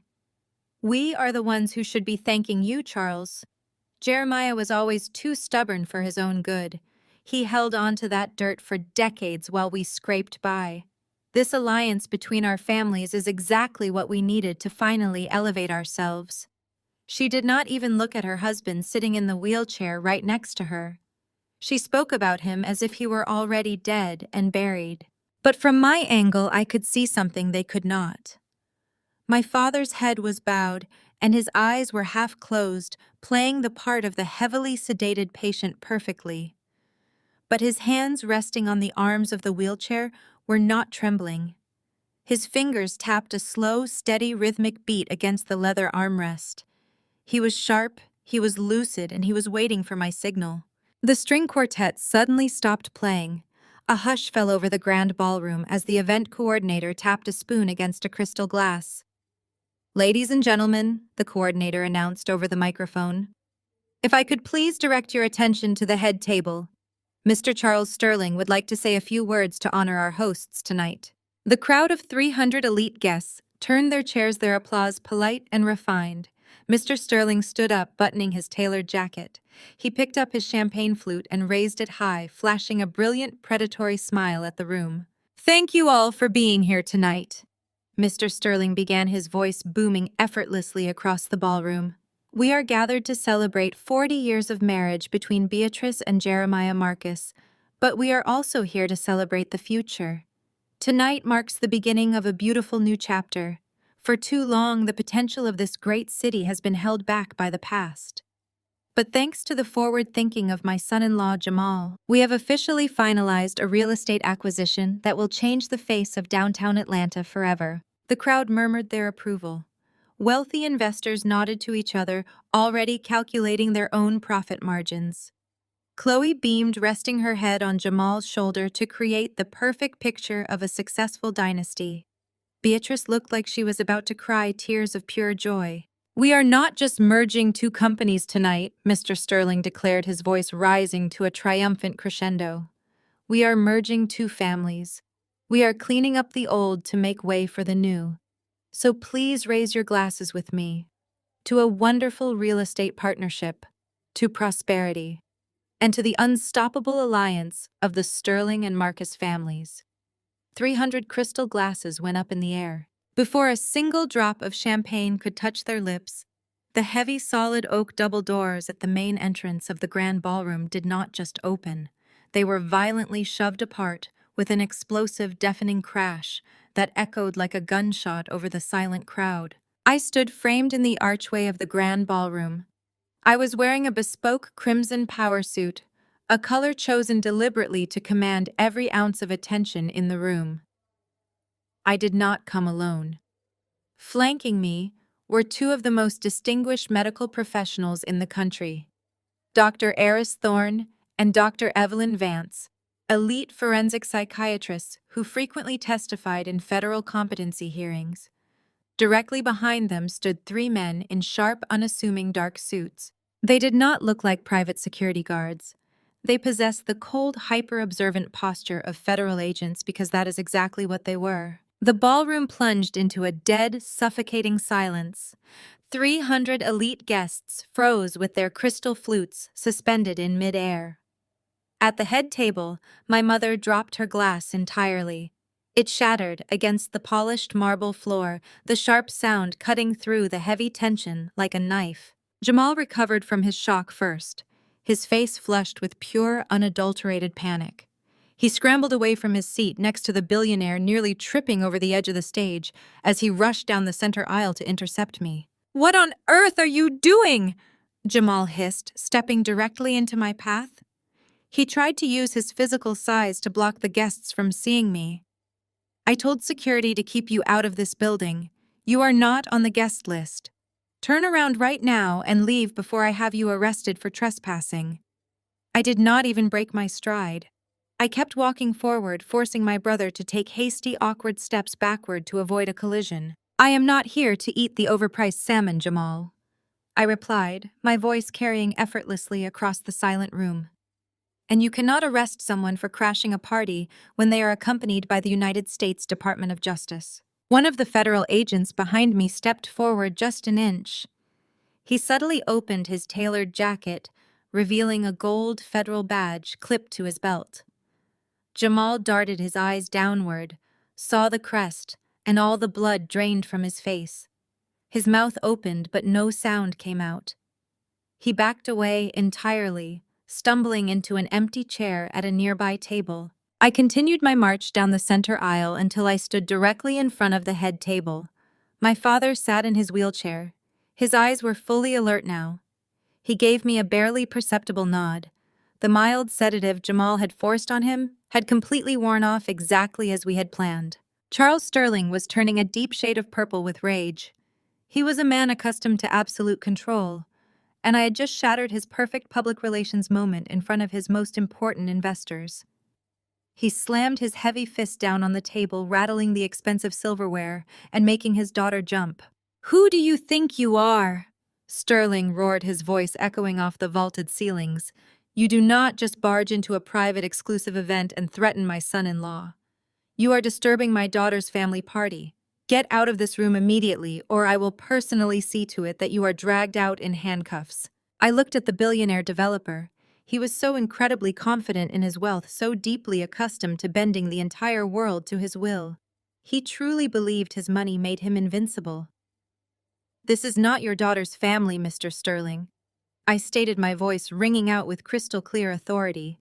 "Your daughter is a parasite who married into my family solely to orchestrate a fraudulent real estate acquisition on your behalf." The crowd gasped in unison. Wealthy investors shifted uncomfortably in their seats. City council members started whispering frantically to their aides. Beatrice stood up, her emerald green gown shaking as she pointed a trembling finger at me. "Nia, stop this right now," my mother shrieked, desperate to preserve her crumbling illusion of high society acceptance. "You are ruining everything. You are making us look like fools. Apologize to Mr. Sterling immediately and get out of my sight." I did not look at my mother. I kept my eyes locked entirely on Chloe. She was sitting rigidly next to my father, her face a mask of perfectly constructed, fragile innocence. She was already preparing to cry, already summoning the weaponized tears she believed would always save her from accountability. "I think it is time we show all your distinguished guests exactly how the Sterling family conducts business," I said. I raised my phone in my right hand. I did not yell. I did not argue with them any further. I simply pressed a single button on my screen. High above the head table, the massive 20-foot projector screen had been displaying a beautifully curated slideshow of my parents over the last 40 years. The image of them cutting a wedding cake flickered and vanished. The screen went completely black for a fraction of a second. Then, brilliant white light flooded the room. The high-definition display lit up with massive, blown-up screenshots of a group text chat titled The Sterling Girls. The font was gigantic. There was absolutely no way anyone in the back of the room could miss it. 300 pairs of eyes instantly darted upward to read the messages Chloe had sent to her wealthy white friends at 2 in the morning on the exact night she battered my father. The entire ballroom read the words in stunned, horrified silence. "We have to throw this senile old black man in an asylum tonight, so Jamal and I can finally liquidate that dirt patch on Auburn Avenue. Let him try to fight back. If he does not sign the deed tonight, I will just turn on the waterworks."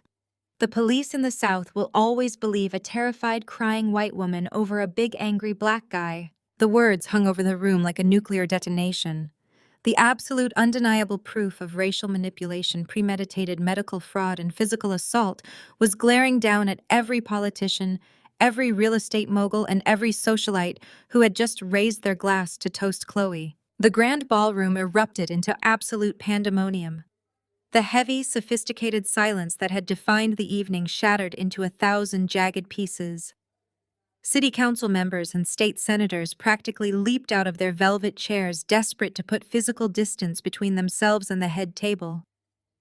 In the world of high society and politics, proximity to a scandal of this magnitude was career suicide. I watched as men in expensive tuxedos aggressively whispered to their wives, grabbing their coats and heading straight for the exits. At a prime table near the front, the very women Chloe had texted were imploding. The so-called Sterling girls stared up at the massive projection screen, their faces burning a violently bright shade of crimson. They were not embarrassed because the text was racist. They were humiliated because they had been publicly exposed for entertaining it. When Chloe looked down from the head table, her eyes wide and pleading for her friends to defend her, they did not even hesitate. One of them grabbed her designer clutch, refused to make eye contact, and power walked out of the ballroom. The others immediately followed suit, leaving their half-full champagne flutes sitting on the pristine white tablecloths. They abandoned her the second her privilege became a liability. Chloe realized she was losing her audience. She defaulted to the only weapon she had ever known. She dropped to her knees right there on the polished hardwood stage, burying her face in her hands, and let out a loud theatrical wail. I did not write that she shrieked, her voice echoing through the microphone that still sat on the podium. "My phone was hacked. She is framing me. Somebody help me, please." She looked up, letting tears stream down her perfectly contoured face, waiting for a wealthy white man or a sympathetic police officer to rush to her aid. But no one moved. The presence of the 3 federal agents standing stoically behind me completely neutralized her performance. The crowd recognized the cold, undeniable weight of federal authority. They knew those text messages were obtained through a legal warrant, not a petty family hacking scheme. Chloe sobbed louder, grabbing the hem of her father's suit jacket, but Charles Sterling violently yanked his leg away. He glared at his daughter with a look of pure, unadulterated disgust. She had just broadcast a massive racist conspiracy to defraud an elderly black man right in front of the people Charles Sterling needed to fund his next development project. She was no longer his precious daughter.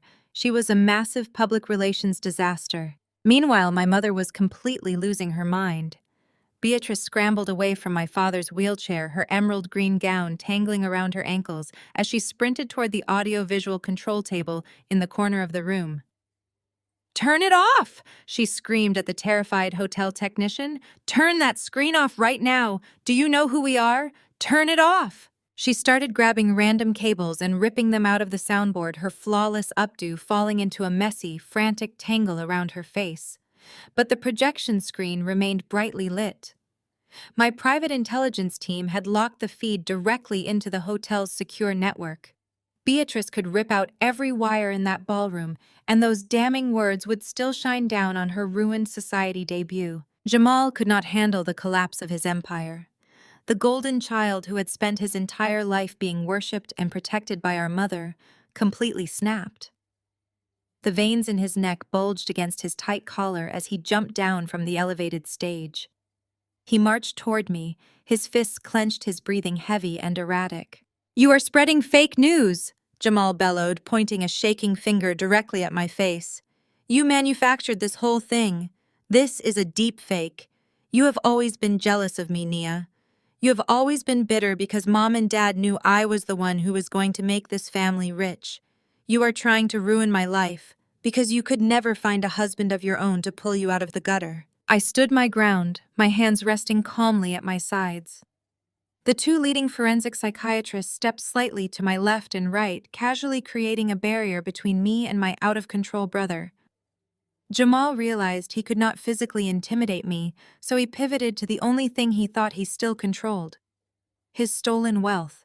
"It does not even matter what you put on that screen," Jamal shouted, his voice cracking with desperate, arrogant delusion. The crowd murmured, watching him dig his own grave deeper with every word. "My power of attorney is completely real. The doctors signed off on it. Dad is legally incompetent, and I am the sole executor of his estate. I had the absolute legal right to sell that Auburn Avenue dirt to my father-in-law. The transaction is done.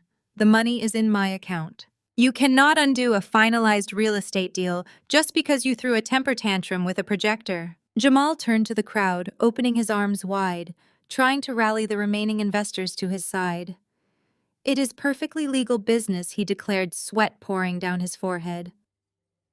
"I secured a lucrative deal for a blighted property. I am bringing millions of dollars of development into this city. This is just a disgruntled sibling trying to contest a legitimate sale." The sheer audacity of his defense was breathtaking. He was standing in front of 300 people, publicly admitting that he had institutionalized our father just to facilitate a real estate transaction, and he actually believed the wealthy elite in the room would applaud his business acumen. He truly thought that if he acted ruthless enough, Charles Sterling and his billionaire friends would welcome him into their club. But Charles Sterling was not looking at Jamal with respect. He was looking at him like a liability that needed to be eradicated. I did not shout back at my brother. I did not engage in a screaming match from the floor. I walked forward, my heels echoing sharply against the marble. The 3 federal agents parted the crowd for me, ensuring no one, not even the hotel security, dared to intervene. I climbed the short staircase to the elevated head table. I walked right past Charles Sterling, who was gripping the edge of the table so hard his knuckles were white. I walked past Chloe, who was still huddled on the floor, her fake tears drying up as she realized she was completely on her own. I walked past my father, giving his shoulder a gentle, reassuring squeeze. I stepped up to the wooden podium and pulled the microphone from its stand. The feedback whined for a fraction of a second before settling into a crisp, clear hum. The entire ballroom held its collective breath. Even Beatrice stopped tearing at the audio cables, turning around to stare at me with wide, terrified eyes. I looked down from the stage, locking my gaze directly onto my brother. He was standing in the middle of the dance floor, chest heaving, waiting for me to admit defeat against his precious legal documents. "Are you sure about that, Jamal?" I asked, my voice projecting smoothly and flawlessly through the massive ballroom speakers. "Are you absolutely sure you sold the land to Mr. Sterling?" Jamal scoffed, crossing his arms tightly over his chest. His laugh echoed through the silent ballroom, a harsh, grating sound of pure, arrogant denial. "I have the deed right here in my jacket, Nia. It is signed, filed, and processed by the county clerk. You cannot just unsell commercial real estate because you brought a projector and some feds to a dinner party." I did not raise my voice. I did not need to. The microphone caught every quiet, lethal syllable I spoke. "You have a piece of paper, Jamal. That is true. But the fundamental problem with selling a piece of property is that you actually have to own it first." I unclasped the brass lock on my leather briefcase. I reached inside and pulled out a thick stack of legal documents. I held the packet up high under the bright ballroom chandeliers. At the top of the first page rested a massive raised red seal from the Federal Court of the Northern District of Georgia. 5 years ago, I began my voice ringing out over the hundreds of guests holding their breath. Our father noticed a severe discrepancy in his retirement accounts. Hundreds of thousands of dollars had been quietly siphoned away over a period of 18 months. He traced the missing funds. "Do you want to know what he found, Beatrice?" I looked directly at my mother. She had frozen perfectly still next to the shattered audio-visual equipment. The blood drained completely from her face, leaving her ashen and trembling. He found out that his own wife had been forging his signature on withdrawal slips. I continued, making sure every wealthy investor in the room heard the absolute truth about her pristine high society facade. She was draining his life savings to secretly fund her golden boy's first failed startup company. Jamal opened his mouth to object, but I cut him off immediately. "Dad could have sent you both to prison right then and there." But he was a pastor. He believed in grace. He believed in protecting his family from public ruin. So he kept his mouth shut. He absorbed the ultimate betrayal. But he also made a crucial decision that day. He realized his son and his wife were financial predators just waiting for him to die. I turned my gaze to Charles Sterling. The billionaire developer was gripping his crystal champagne flute so tightly the stem looked ready to snap. He was a shark, and he was finally smelling the blood in the water. But the blood was not mine. To protect the legacy of his ancestors, my father hired a federal estate attorney. I explained, projecting absolute, unwavering authority. He transferred the entire historic Auburn Avenue estate, every single brick, every single acre, into a blind, irrevocable trust. The land ceased to be his personal property half a decade ago. It belongs entirely to the Marcus Heritage Trust. I slapped the federal documents down onto the wooden podium. The sharp smack made Chloe flinch in her seat. "And the sole trustee, the only human being on this earth with the legal authority to sell, lease, or transfer that land, is me." The collective gasp from the ballroom was deafening.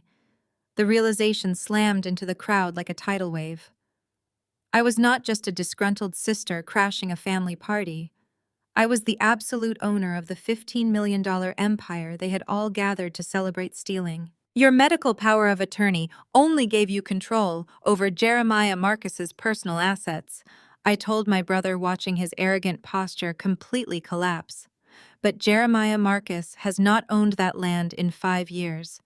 You forged a medical document. You drugged your father.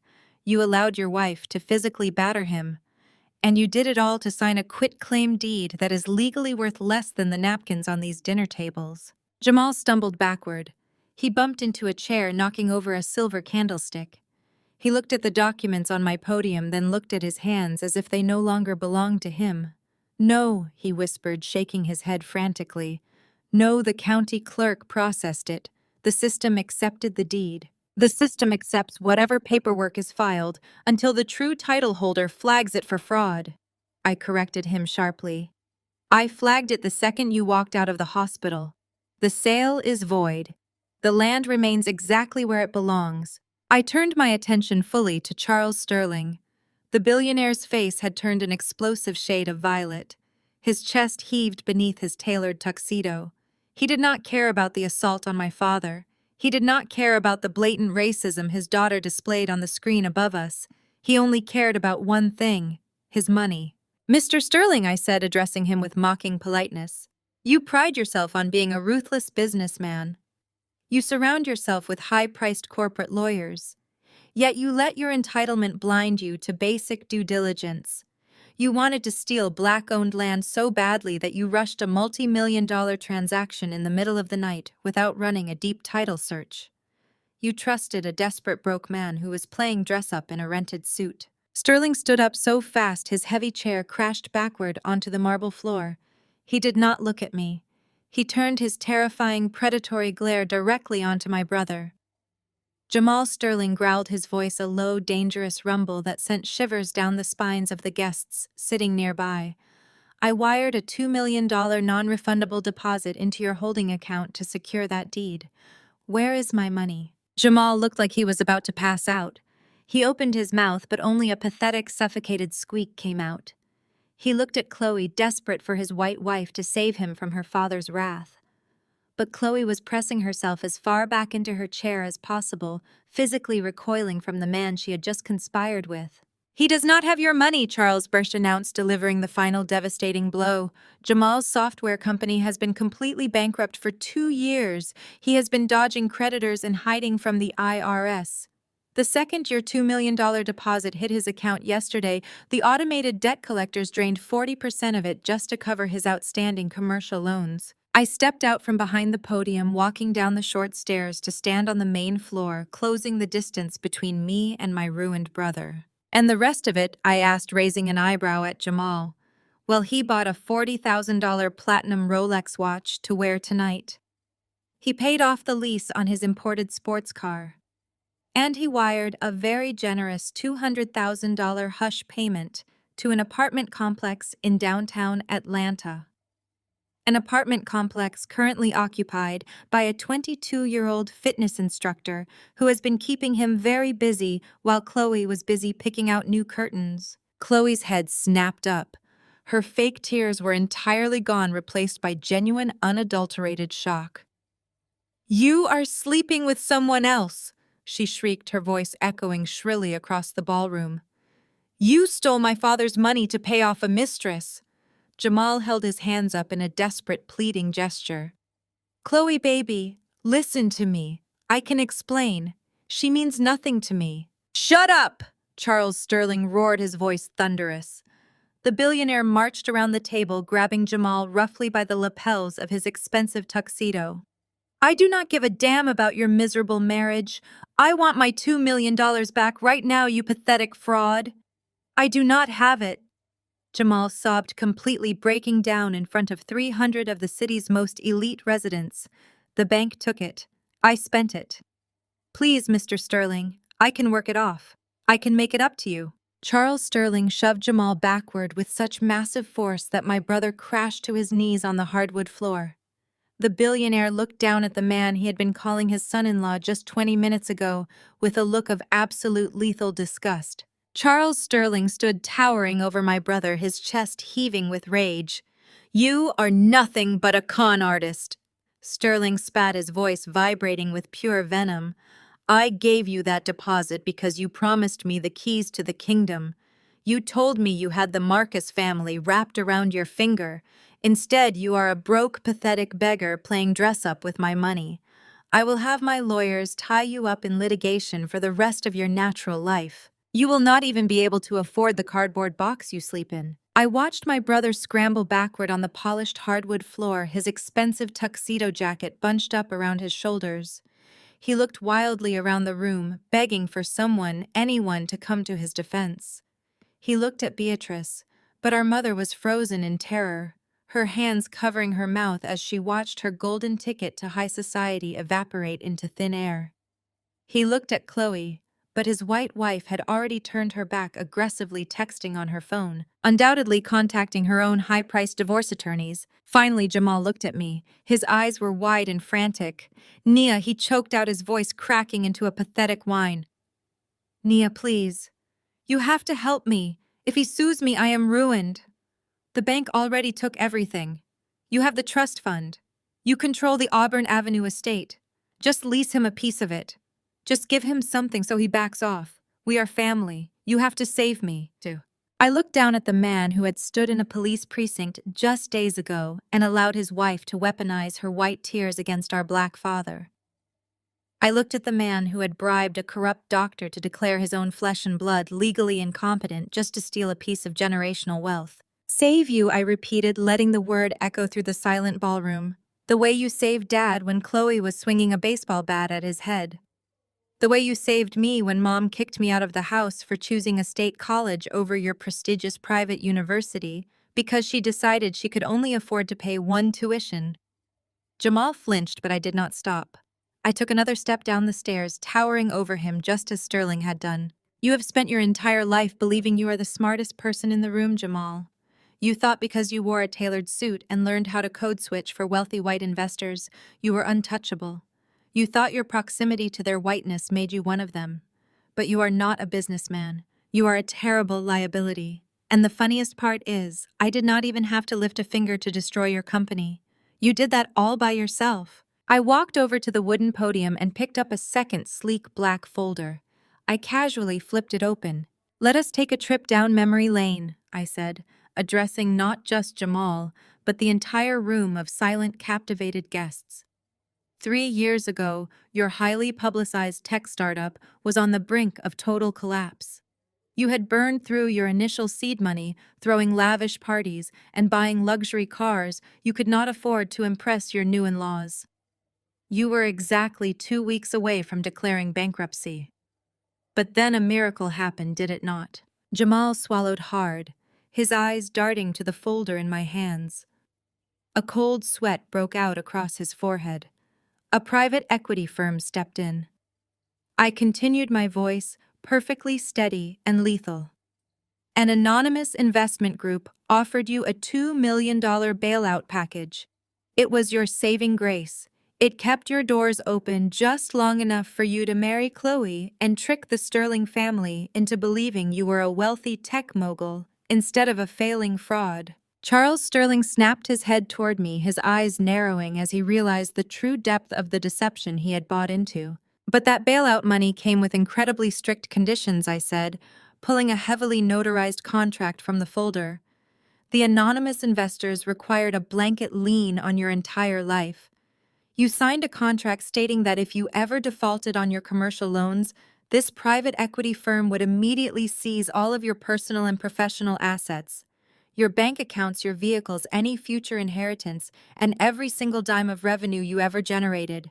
You signed your entire financial existence away because you were too proud to admit you were a failure." Jamal was shaking violently now. He pushed himself up onto his knees, his hands trembling as he reached out toward me. "What does that have to do with anything?" he pleaded, his voice high and desperate. "The firm has not called in the debt. I can negotiate with them. I just need time to figure this out." "You are out of time," I said, my voice dropping to a low, devastating whisper. "Because you defaulted on 3 separate commercial loans last week. Which means the anonymous investment group has officially executed the lien.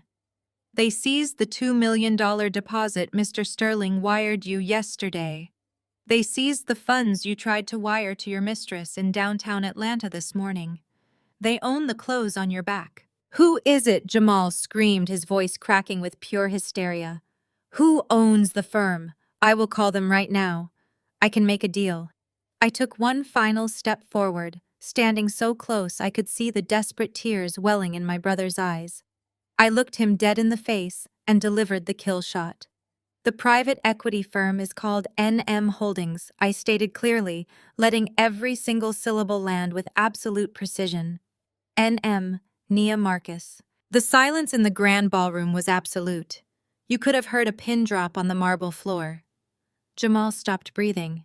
His eyes widened to an impossible size as the realization crashed into his brain with the force of a runaway freight train. He stared at me, his mouth opening and closing silently, looking like a fish suffocating on dry land. "You..."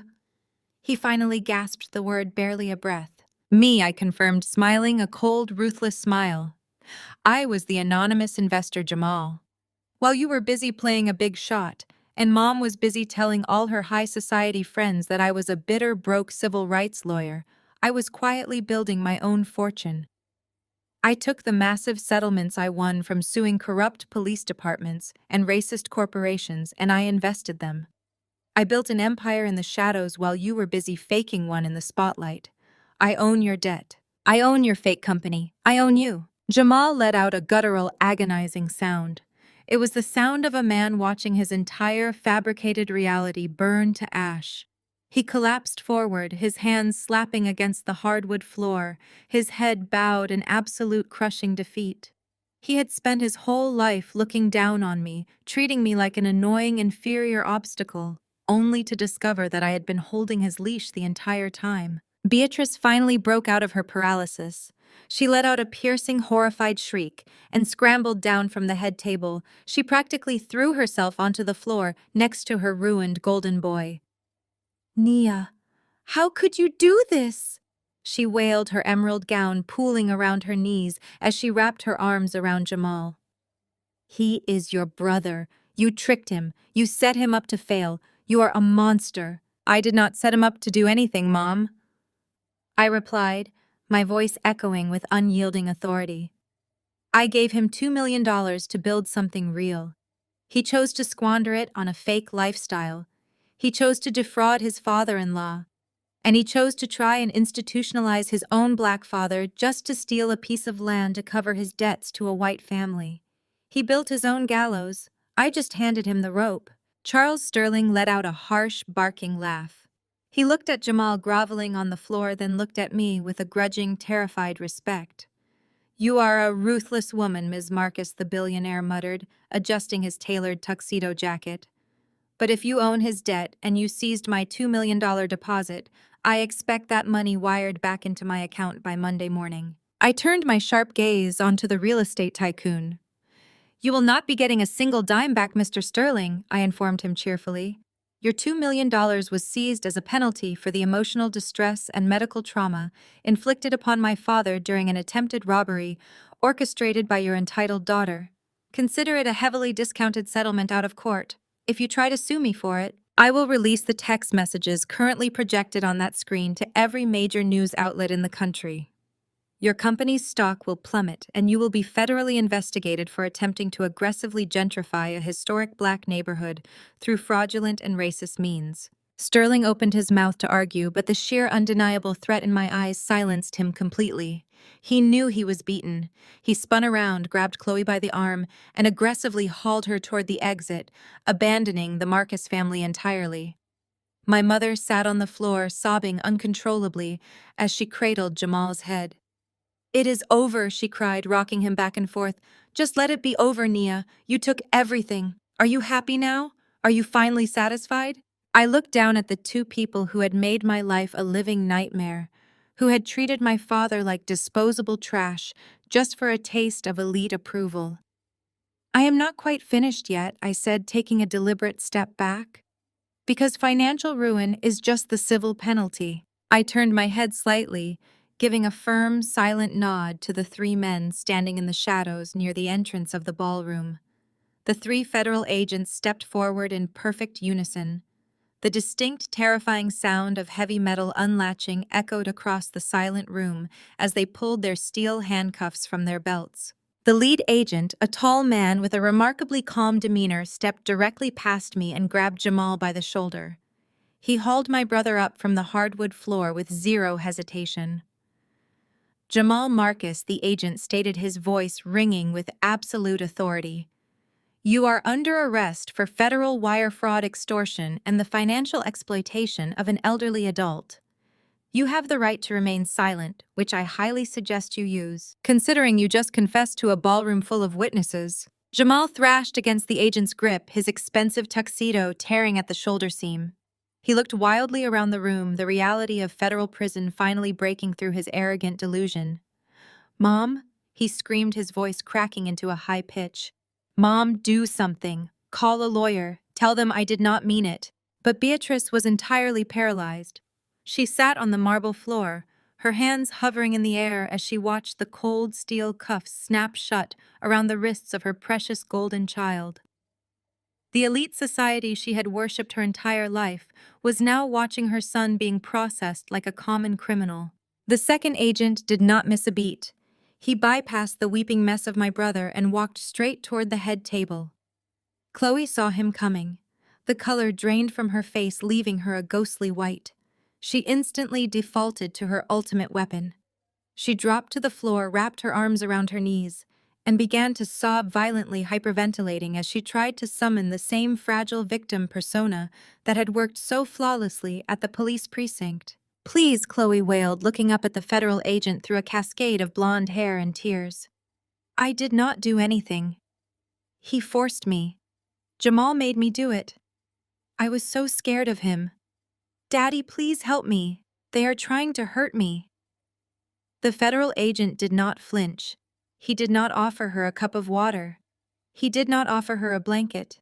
He simply reached down, grabbed her by the wrist, and hauled her to her feet with clinical precision. Chloe Sterling, the agent announced, completely immune to her frantic weeping.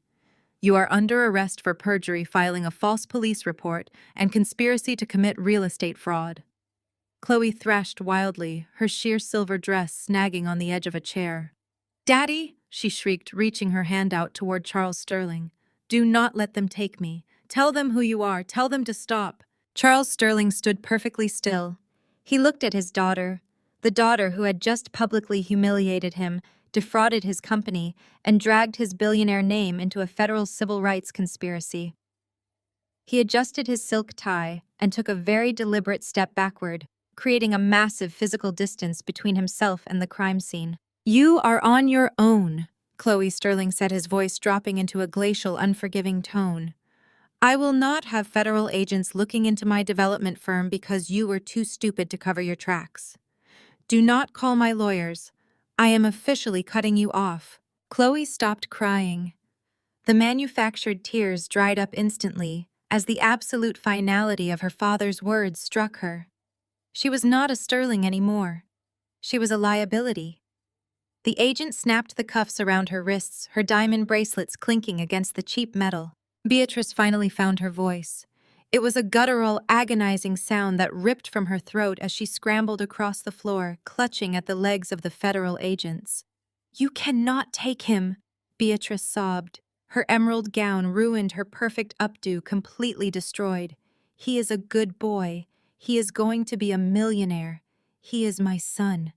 Nia, please, she begged, looking up at me with wild, desperate eyes. Please, I am your mother. Call them off. Give him the land. Give him whatever he wants. I looked down at the woman who had slapped me in a hospital corridor, the woman who had called me a ghetto embarrassment just days prior. You made your choice, Beatrice, I said, my voice completely devoid of sympathy. You wanted to sit at the table with wolves. Now you get to watch them eat. As the agents began to drag Jamal and Chloe toward the grand double doors, a sudden heavy movement at the head table caught everyone's attention. The private nurse had stepped away, horrified by the arrests. The wheelchair sat isolated in the center of the stage. Jeremiah Marcus, the man they had drugged, battered, and paraded around as a senile prop, reached down to the armrests of his chair. He unbuckled the safety strap draped across his waist. He placed his polished leather shoes firmly on the hardwood stage, and then my father stood up. He did not wobble. He did not slump. He stood at his full height of 6'2", straightening his tailored tuxedo jacket with absolute terrifying dignity. The entire ballroom gasped. Beatrice stopped screaming, her mouth hanging open in pure shock. Jamal, halfway to the door in handcuffs, froze in his tracks, his jaw hitting the floor. My father looked down at his wife and his son. The white bandage on his forehead throbbed with the pain of 12 fresh stitches, but his eyes burned with the brilliant, unyielding clarity of a patriarch who had just executed a flawless checkmate. I was never losing my mind, Jamal, my father said, his rich baritone voice carrying perfectly across the silent room. I endured the blow to my head. I swallowed that mild sedative tonight. I let you wheel me into this room like a broken old fool. I did it because Nia told me that if I played my part, you would get greedy enough to confess everything on a silver platter. And you did exactly what we knew you would do. Jamal let out a pathetic, suffocated whimper. He looked from our father to me, finally realizing the sheer magnitude of the trap we had built around him. He had never been the predator. He had been the prey from the very first second. You broke my heart, son. My father continued, his voice heavy with finality. But you will never break my legacy. The federal agents did not give Jamal another moment to speak. They yanked him forward, dragging him and his weeping white wife out of the ballroom, the heavy oak doors slamming shut behind them. The elite guests were already scrambling for the exits, practically running over each other to escape the fallout. Charles Sterling vanished into the crowd, rushing back to whatever corporate bunker he crawled out of. Beatrice remained on the floor, weeping into her hands, completely shattered by the realization that her golden child was going to a federal penitentiary and her high society dreams were dead and buried. I did not look at her again. I walked up the short stairs to the stage, stopping right beside my father. He reached out and pulled me into a tight, warm embrace. He kissed the top of my head, holding me with the kind of pride and fierce protection I had fought my entire life to secure. "We did it, Dad," I whispered. "You did it, Nia," he corrected gently, pulling back to look at me with absolute admiration. "You saved our history." I waited until my father was safely escorted out the side entrance by my private security team, ensuring he was taken straight home to rest. The grand ballroom was completely empty now, save for the shattered glass on the floor and the discarded champagne flutes sitting on pristine white tablecloths. I walked over to the nearest table. I picked up a perfectly untouched crystal glass of red wine. I took a slow, deliberate sip, letting the rich, bold flavor settle on my tongue. The silence in the room was beautiful. It was the sound of a slate being wiped completely clean. I turned my body looking directly into the camera lens as it slowly began to pull back, widening the frame to capture the ruined luxury of the ballroom around me. I smiled a genuine, powerful smile of a woman who had just rewritten the rules of the game. They called me the throwaway daughter, I said, my voice smooth, confident, and completely unapologetic. But today, I am the only one holding the gavel of justice in this family. And trust me, the sound of that gavel is sweeter than any tear.